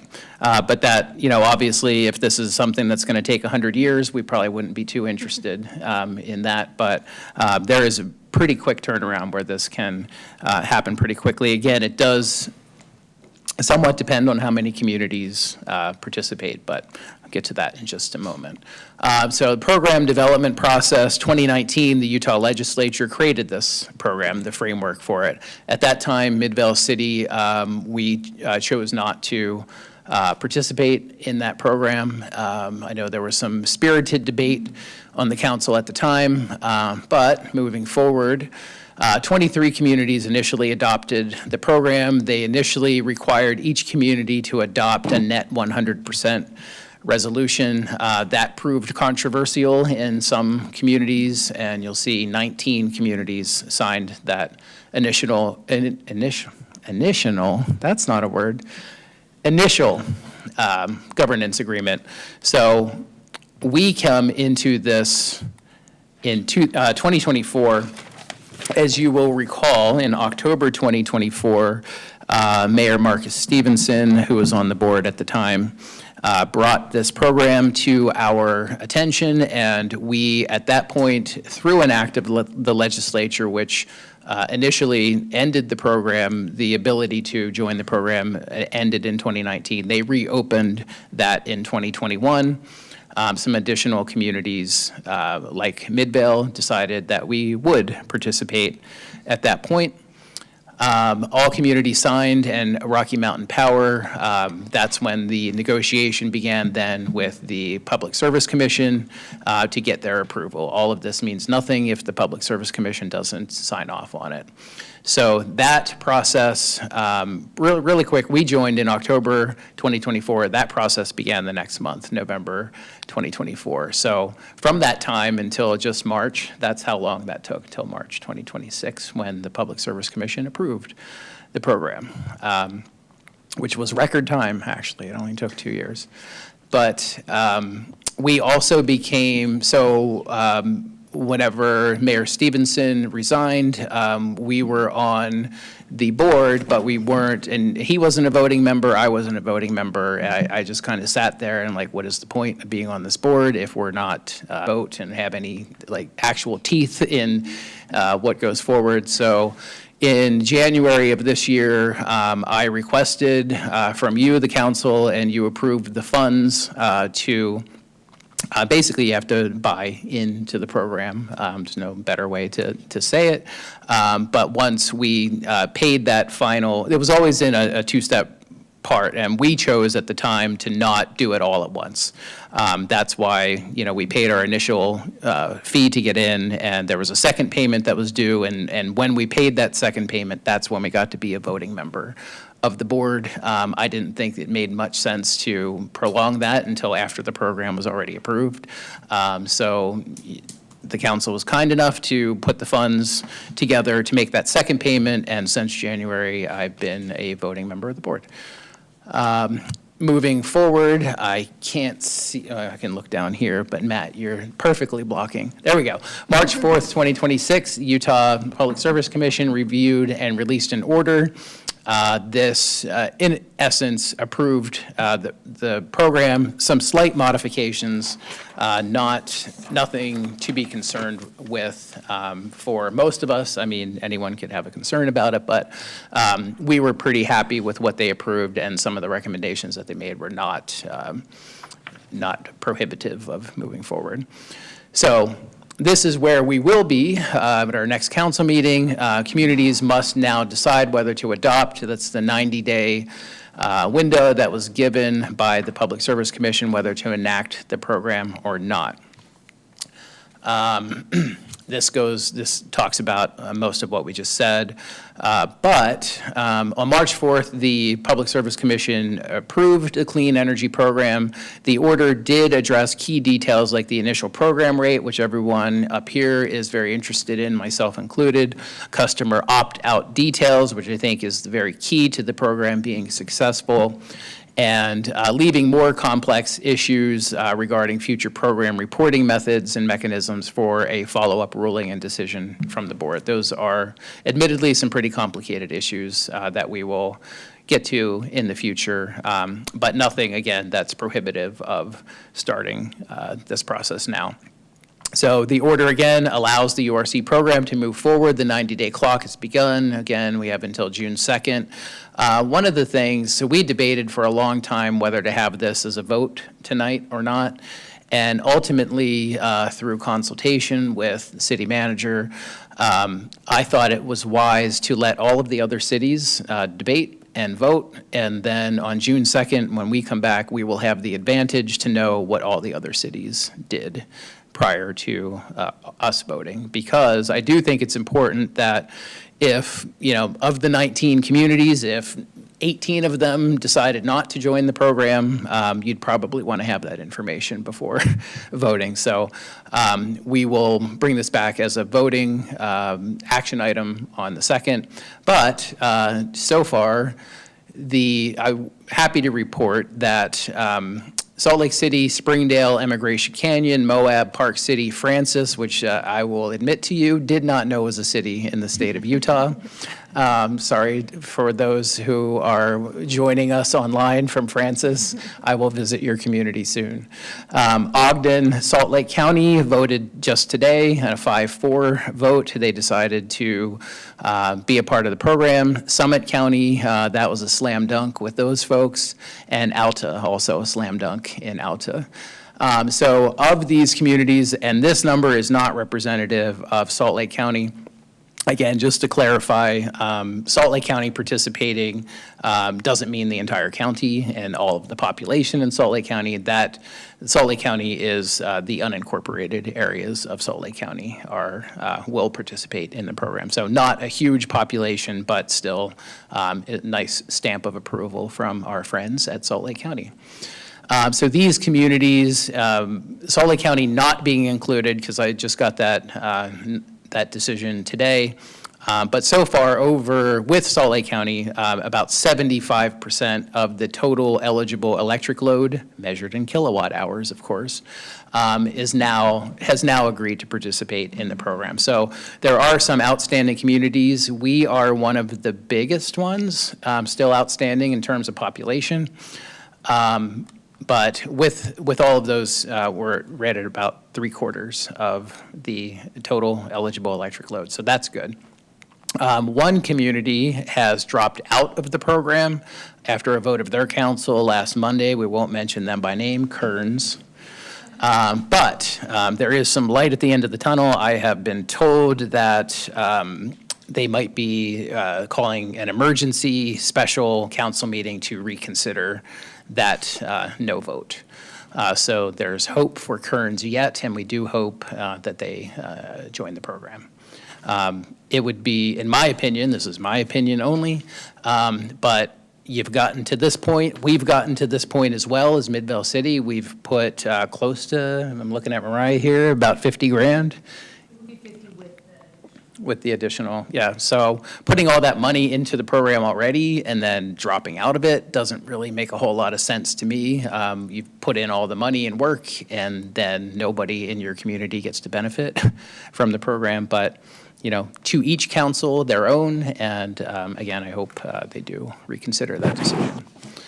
Anticipated timeline, so bring you up to the left, March 4th, again, Public Service Commission approval, 90-day. You're going to hear me say June 2nd over and over again. But then, once June 2nd, if we decide to pass the resolution, then comes some very important dates for us. That really starts the clock of when we start notifying our residents. I know a lot of our residents know about this program. We've discussed it in public meetings before. It might come as a surprise to a lot of people, but we do have quite a bit of time to start noticing that they're going to see a bit of a difference on their Rocky Mountain Power billing. So the implementation date, noticing begins November 2nd, 2026. And then the commencement date, and you'll see at the bottom the difference between those implementation and commencement date, estimated to begin January 1st, 2027. So we basically have 5 months after June to start that process of letting our folks know that we have passed the ordinance, we are participating in this program, here's what to expect. So when the program commences, which is when the rate collection actually begins, i.e. you'll see a new line item on your Rocky Mountain Power bill, and from that point, you have 60 days to drop out of the program if you choose. We've also extended that period an additional 4 months. So we have a total of 6 months for folks to notice there's a new charge on their bill. Hopefully, we've done our part to communicate to them that that is coming. And then they have 6 months from that point to essentially drop out of the program with no cancellation fee. If you remember, those of us veterans of the council remember that initial cancellation period was just 60 days. And then we negotiated them up to 3 months, and ultimately we landed at 6 months of a no fee cancellation period. Here's the information that most of us will want to share with our residents. The eligible residential customers, $4 per month is the initial proposed charge. That includes a $3.88 monthly program participation fee, and then a 12-cent monthly surcharge for the low-income program. That you'll see on the right there. The low-income program, again, very key to the success of this program. We don't want people to not participate just because they don't have an additional $4 a month to put towards their bill. So that will be subsidized by the $4 per month fee at the rate of 12 cents per residential customer. The qualifying low-income residential customers, again, will pay $0 per month. They'll see a bill credit on their Rocky Mountain Power bill each month. So in case it does come up, you'll see that it says eligible residential customers. You might ask, who isn't eligible? If you have a Rocky Mountain Power bill, shouldn't you be eligible? Yes and no. The only exception to that is our folks who have that are on Schedule 135, which deals with rooftop solar. So if any of you up here or anyone behind me is a Schedule 135, you are not eligible to participate, but congratulations, you're doing your part. You have rooftop solar. Good work. Moving on, this is the low income. Again, this is the bulk of what I think we need to start communicating with our folks. You may have seen, I did a teaser on social media, just getting people to look into whether or not they already, without this program going into effect, to see if they already are eligible for utility bill assistance through Rocky Mountain Power. So one of the ways to qualify for the low income plan is to A, be a Rocky Mountain Power customer, B, live in a participating community, and C, have a household income at or below the 150% of the federal poverty level. So 2 ways of determining that. If you're already on one of these programs, you don't have to do anything else. You will just see the bill credit on your bill. If you fall into this category but are not currently enrolled in the HEAT or HELP program. It's a pretty simple process simple for the government anyway, a simple process to apply and be approved for that program. And then at that point, those folks will also see that credit on their bill as well. So the 2 things to know about the low income plan, again, participate for free through a monthly bill credit, but also you can opt out anytime, 6 months, 6 years, 60 years from now with no termination fee. Doesn't seem to be a lot of real good reason to charge a $30 fee for someone to cancel if they're already receiving low-income assistance. It is important to know that the non-residential rate is calculated a bit differently. Non-residential customers, i.e. businesses, they are charged for this program at a volumetric rate. And you'll see that 0.00609 per kilowatt hour used per month, plus that same 12-cent monthly surcharge for the low-income program will be applied to non-residential users. And again, that monthly cost really depends on the amount of electricity that is used by that particular business. You'll see an example scenario. A medium office building in Summit County used 6,880 kilowatt hours in May 2025 without this program. Their bill was $847 for the month. With the program, their bill would be $889, which is approximately a 5% increase on the non-residential rate for that particular office building. That will be very different for businesses in Midvale. We have recommended folks if they're, and we'll get this out as well if we do adopt the ordinance and choose to participate, just a very simple, here's how to calculate what you can expect your average bill to be. And it's really a simple math problem of multiplying your looking at your current bill and looking at your per kilowatt rate now, and then just multiplying that same usage by the new 609 kilowatt hour. Any questions so far? About 20 more slides, and I swear I'm out of here. No, I'm joking. Not that many to go. Any questions? No, okay. Program rates long-term, so like all utility rates, these could go up. The likelihood is that they will not. In fact, the Public Service Commission order states the following. I won't read all that, but I will read what's highlighted in bold. No evidence in the record suggests that the program rates are likely to meaningfully increase from the initial rates approved in this order. Instead, under Rocky Mountain Power's proposal, they would decrease rather significantly after the first 2 years. So one of the, I don't know if it's a catch-22 or not, but those who choose to not participate in the program are going to choose to not participate at a rate that is higher than what the rate will likely be in the future. So that's definitely a shame. There's something for the board to work on as far as like how to get those folks back into the program if they so choose. Right now, there's not a really good method laid out for people who opt out to opt back in. But that's something I do plan to work on as a board member. The opt-out program, this is just a different way of saying what I've already said.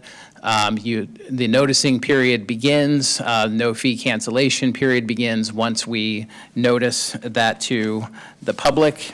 And the method of doing that, very simple. This was set into motion by the legislature this legislative session, and they want us to mail all of our customers 2 separate notices that talk about this program and the rate increase.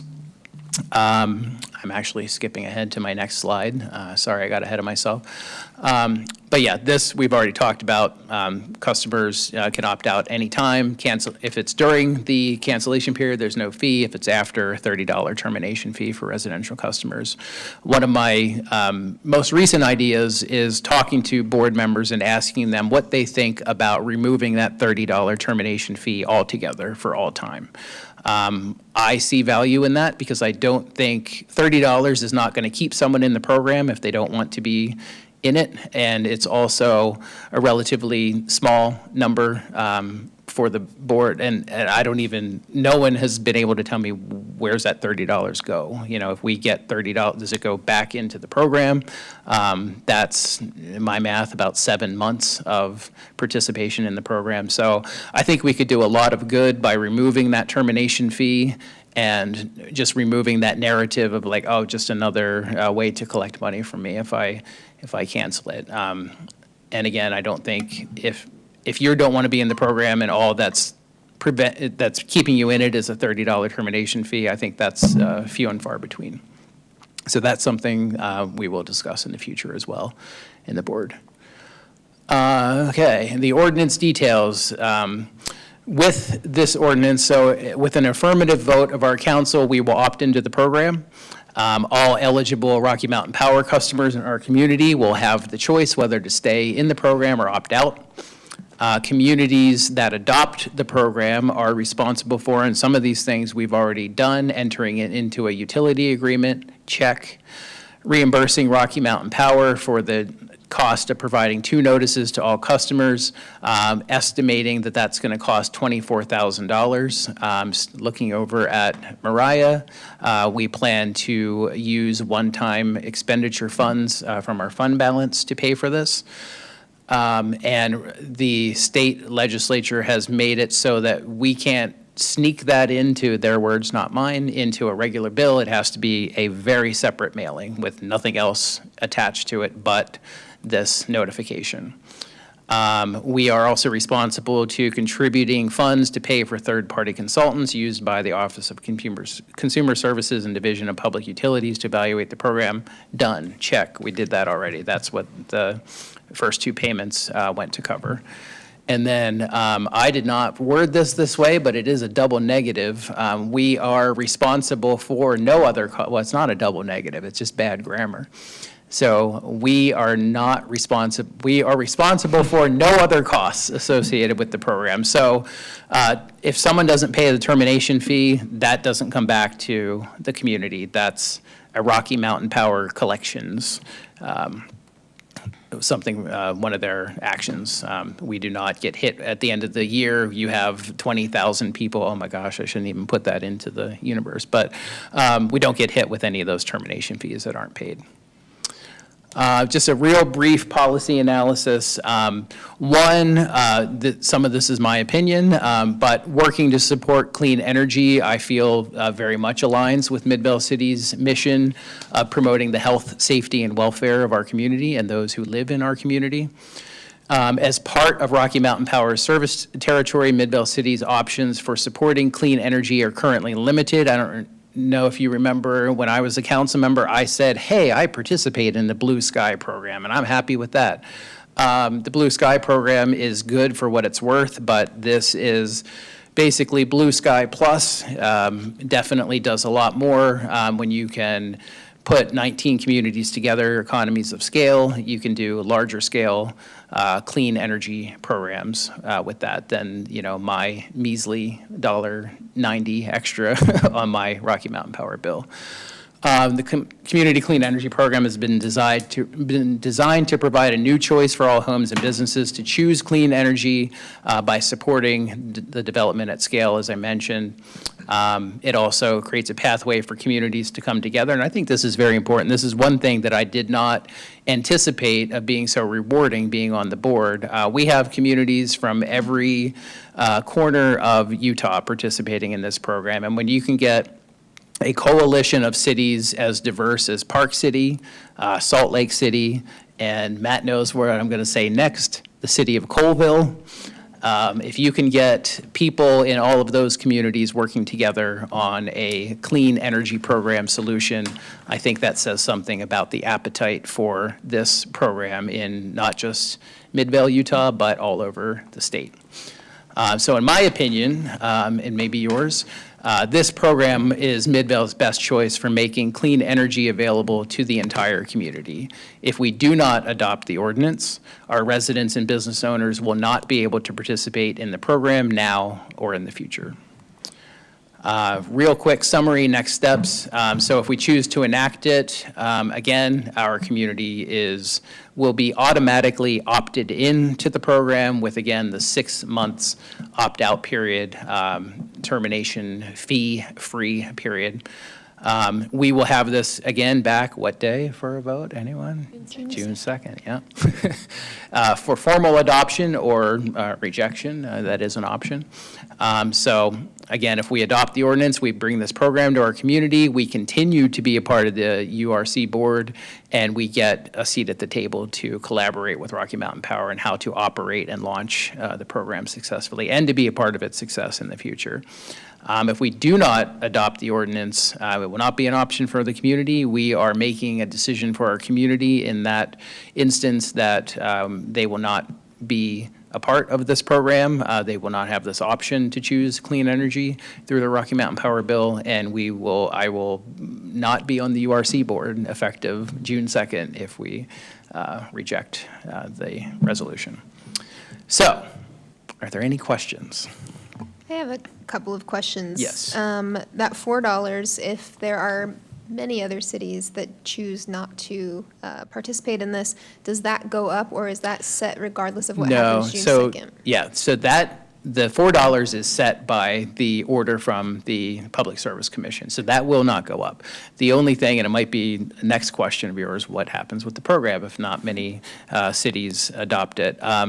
If that's not one of your questions, but so even if we're all paying $4 and 10 communities of the 19 choose to enact it, it really just impacts the scale of the projects that we can put that money into. It shouldn't necessarily affect how quickly we, Midvale City, can get to the 100% renewable. It will just make the grand scale, so think of instead of 3 football fields of solar, we can do 1.5. Thank you. My other question is, and I don't know, I know that we can't, if we don't adopt it on June 2nd, we can't get in at all, anymore. So, and that goes for every other city in Utah. So if this program is working well, at no point can anybody else Yeah, and that's been a big, I think everyone on the board right now is so focused on, let's get, like, the legislature passed a bill that dictates how this goes. So right now, that bill says there are no more communities can join. That's not to say if this is wildly successful that they, again, as they did, 2019 was the deadline where they said no more. And then they reopened that 2 years later and said, JK, come join again if you want. So they could do that. My guess is if the program is wildly successful, they will do that. Great. Awesome, thank you. But there's no guarantee, Great. of course. Thank you. Any other questions? I don't really have any questions. I just wanted to say that for me, I thank you for bringing this to us. For a small city, we don't have a lot of options that we can offer. And as a lot of people know up here, Utah's facing some pretty dire ecological forecasts. And this is a tool that we can offer as long as it remains affordable and accessible, like we've stressed from day one. I think these are things that we as a city really need to consider providing with the limited resources we have. So I just wanted to say thank you, and I know you're advocating for it, and I really appreciate that. Thank you. Mary, you know how I feel. I want clean energy, okay? What I dislike is the opt-out instead of the opt-in. That bothers me really a lot. But I do appreciate them going to 6 months to have that opportunity. That gives people more time to figure out what they really want to do. This should be a choice. And if it's opt-out, to me, that's not as good a choice as if you have such a good program, I should want to opt in. The other problem I see is they have no idea how many people are going to opt out of this thing, okay? Yeah. So that's a concern to me, is if enough people opt out, what's going to happen to the program? Yeah. Valid points, and I know the opt-in, opt-out was definitely the most controversial part of this resolution. In fact, Kearns, that was the main reason why they decided not to participate, and hearing from Cottonwood Heights council members, that's their concern as well. So again, it's kind of, to Councilmember Billings' point, what happens if a bunch of cities don't opt into it? Well, it's so not just a bunch of cities. It could be, if they got a 50% opt-out throughout the whole program. Yeah. But again, that would not reduce the effectiveness of the program. It would just reduce the scale of what we can put into. And I'm glad that's the case. Yeah. I am concerned that,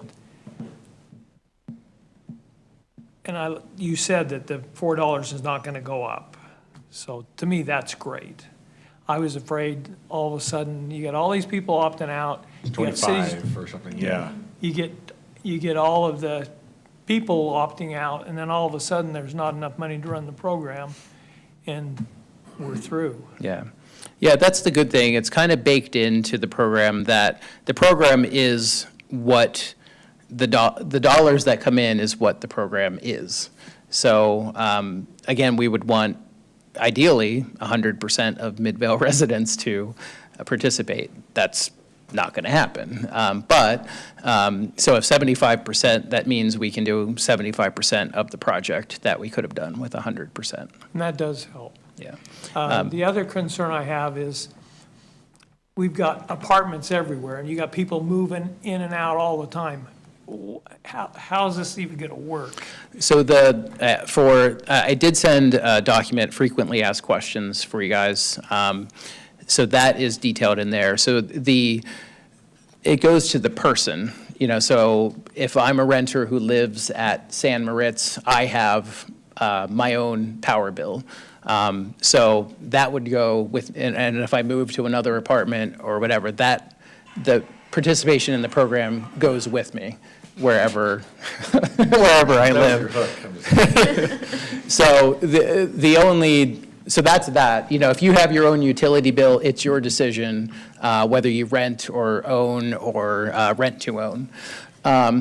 The only issue is what happens to folks who their landlord or, their property management company pays the utility bill for them, and then that decision shifts to that person. So if you're renting your house to a family and you want to be involved in that program, you can, but that $4 is going to go to your bill, which, then that landlord or property management company could choose to pass along to the renter. But as long as you have, whoever owns the bill owns the decision to participate or not participate. Along that line, with if somebody's moving in to the community, they set up their power through Rocky Mountain, do they have a 6-month opt-out period? Yes. So, sorry, I did not. Great question. So if you move into, say you live in Kearns, and they don't participate in the program, and you move to Midvale, who on June 2nd, we might participate in the program, that clock starts again. So you have the ability to opt into the program, and you have that grace period to drop out if you choose not to, without a termination fee. And then I know that we're doing, we'd have to send those notices out to customers should we choose to do this.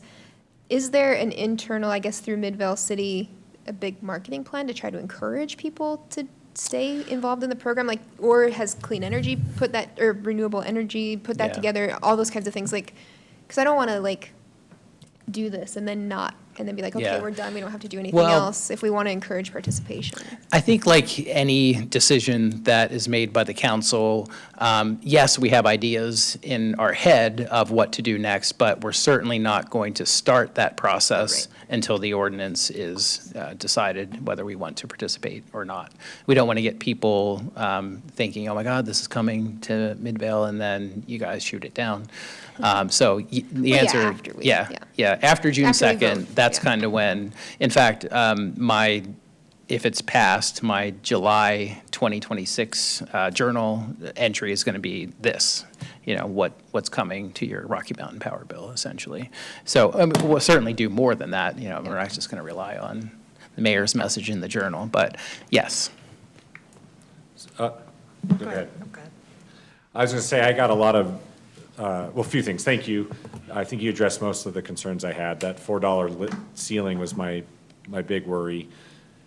And Councilmember Billings' question about, what happens, I think those are addressed. I got a lot of positive comments from residents. Probably, unlike the scenario where Vanessa spoke, where I get a lot of negative comments, this is probably about the exact opposite. I don't think I have received a single negative one. And I'm trying to respond to everyone, because I always try to do that, but enough that I have not had time to respond to everyone, which I think is very interesting. But to me, this doesn't bear into my decision per se, but what's so hard about Midvale's space in Utah is I feel like we would do this and we'd have a huge opt-in rate because we are a caring group, whatever, right? Mm-hmm. And the same token, there'll be a 400 million acre data center that uses a natural gas turbines that uses more gas and energy than anything in Utah already. So just like, me and all my neighbors trying to water less and Zion's Bank's watering a weed hill, we're gonna hopefully maybe, adopt this program, do our part, and it's a net negative because these big corporations just decide we don't care, right? And again, that shouldn't weigh into this. It's just really frustrating to see a community that's kind of politically small punching so high above their weight all the time. And so I hope some of the more affluent communities like Cottonwood Heights will learn from us humble Midvaleans.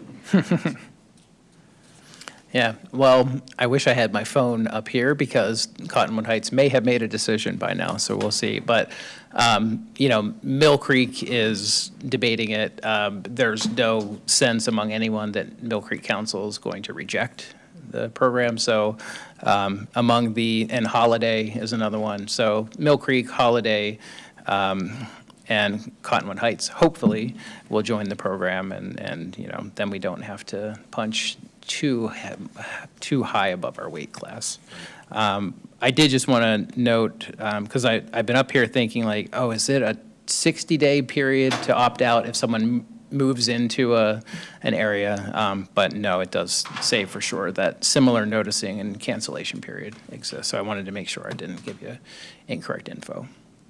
Did I answer your Yeah, no, concerns? Okay. yeah, then my last part was more just my righteous indignation with the comments that I like to make every once in a while. And I want to say, we have to keep fighting. Yeah. So that we can be the leader. Yeah, I agree, I Right? agree. That's what we're doing. We're Yeah. just Yeah, setting no, the I don't want to pathway give up. forward. I'm not saying give Yes. up. I should make Yes. that clear. Just my comments, I've been in the blue sky for 10 years or however long it started.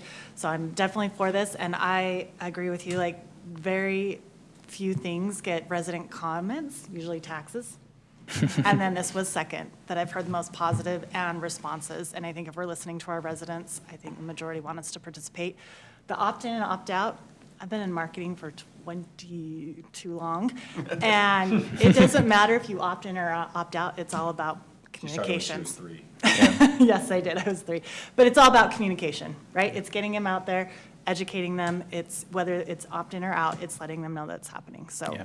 I'm okay with whichever decision is there, but I think we should offer the choice to our residents, so. Thank you for taking the time to go through it. Absolutely. Sorry I took more time than I thought.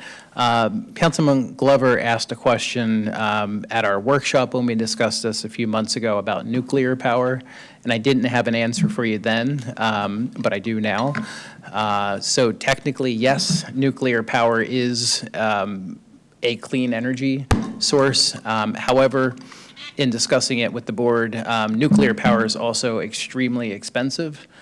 So it would be very cost prohibitive for this program to use our resources for a nuclear power plant, for instance. Dustin, if Utah's bringing some in, or trying to, right? So if the economies of scale introduce nuclear, or let's say a clean power source that hasn't been invented yet, can it adopt quickly? Yeah, I mean, it's. Does that make sense? Yeah. Yeah, okay.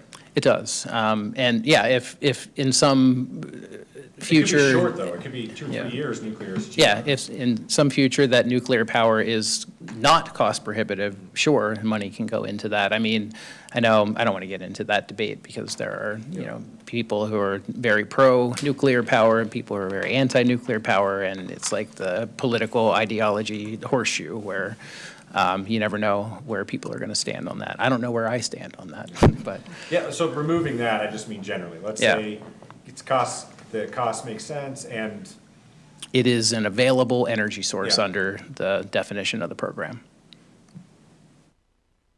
Thank you, Mayor. Okay. No other questions? Okay, I will resume my normal seat. Thank you. Excuse me. All right.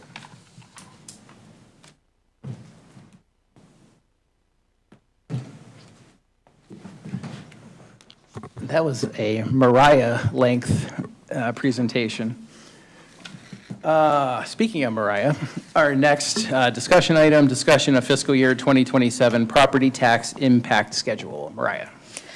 So just as a part of the new truth and taxation requirements, anytime we have something budget-related on our agenda, we need to also show our impact schedule, our property tax impact schedule. So out of an abundance of caution, even though our only thing was the UPD, there is the word budget, so we are showing this.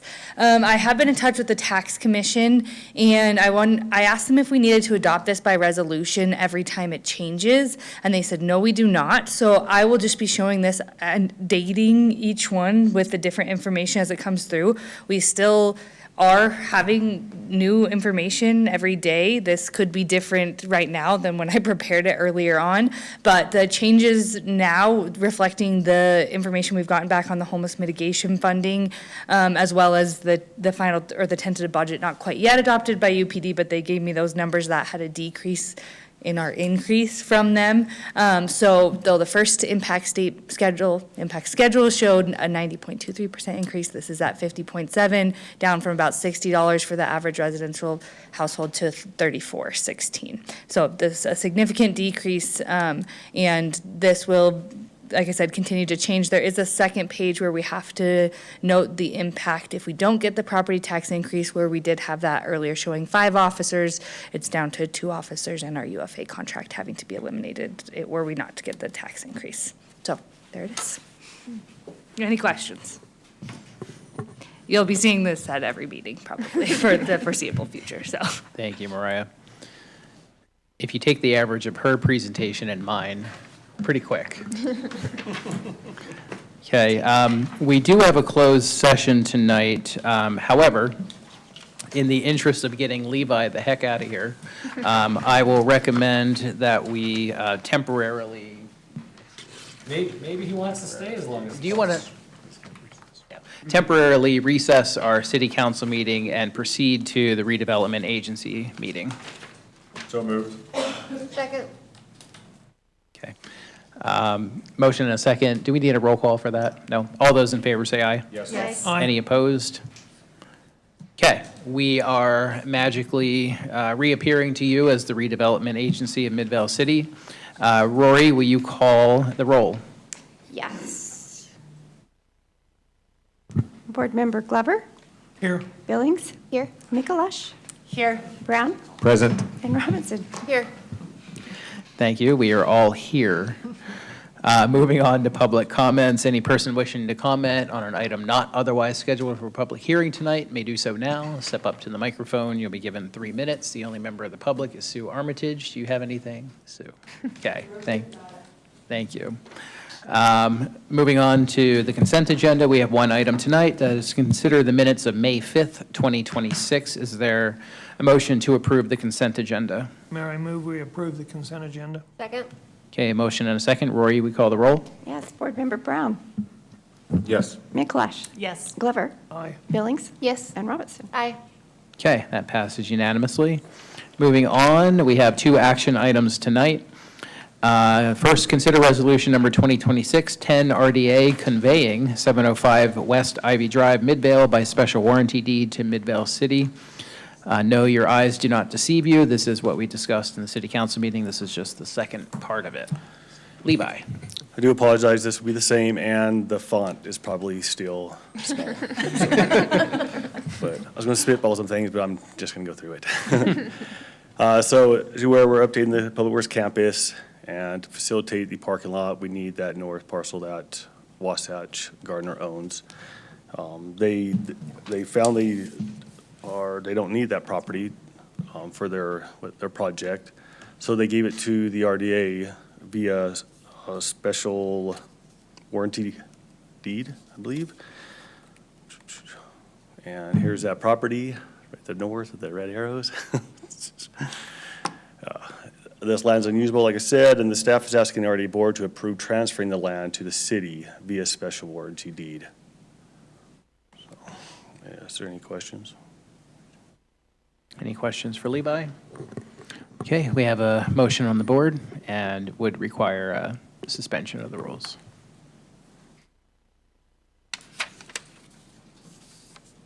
So we have to suspend the rules, you said? Oh, yeah.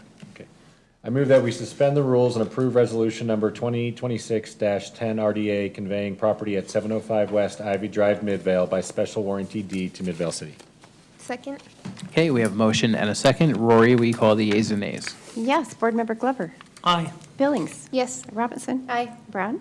Yes. And Mikalash? Yes. Okay, that passes unanimously. Moving on, second action item, consider resolution number 2026-11 RDA, approving proposed amendments and renewal of the Main Street Upper Floor Housing Initiative. And here to discuss this, of course, is Kate Andrus. Yeah, I'll do my best to channel Kate. Adam, So sorry. Change of moderator. Kate Adam. is enjoying a conference, so I am taking her place tonight, so I hope I can do it well. This is an item that that you discussed at the last RDA board meeting a couple weeks ago. This is just some amendments and the renewal of the Upper Floor Housing Initiative. Just a brief recap, it was created in 2021, established to promote development of moderate income housing through the utilization of upper floors, whether it's existing buildings or new buildings along Main Street. The initial term had a 5-year kind of period, and it needs to be renewed by June 30th of this year. As far as the amendments went, all of these were discussed at the last meeting. I'll just touch on one or two of them. One of them is that the initiative should align with the form-based code rather than the Main Street CDA, because it is really for the form-based code area, while the CDA itself extends beyond that to strictly commercial properties, especially to the north. Another one that we discussed was the term incentive to be used rather than forgivable loan or financial aid. And then also kind of lengthening the affordability term from a period of 15 years to a period of at least 20 years or another agreed upon time frame based on the depth of affordability of the units. Those are just some I wanted to highlight. The impact of this would be $5 million to be spent over a period of 5 years.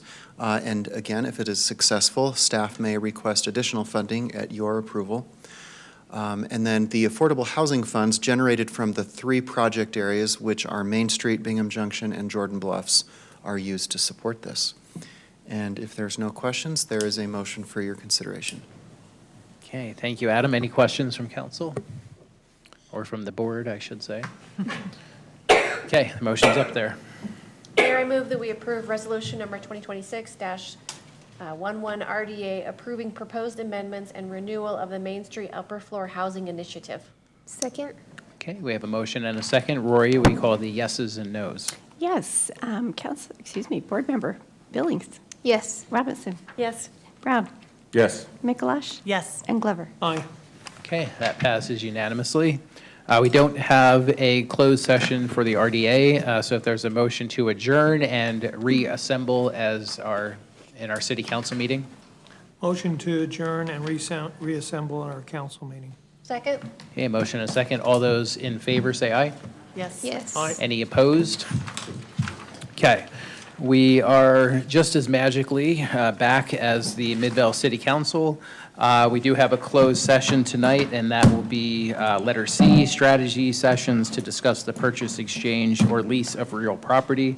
Is there a motion to enter a closed session? And state the reason. If not, we can go home. Mayor, I move that we enter closed session for the discussion, hold on. Strategy. Wait. C.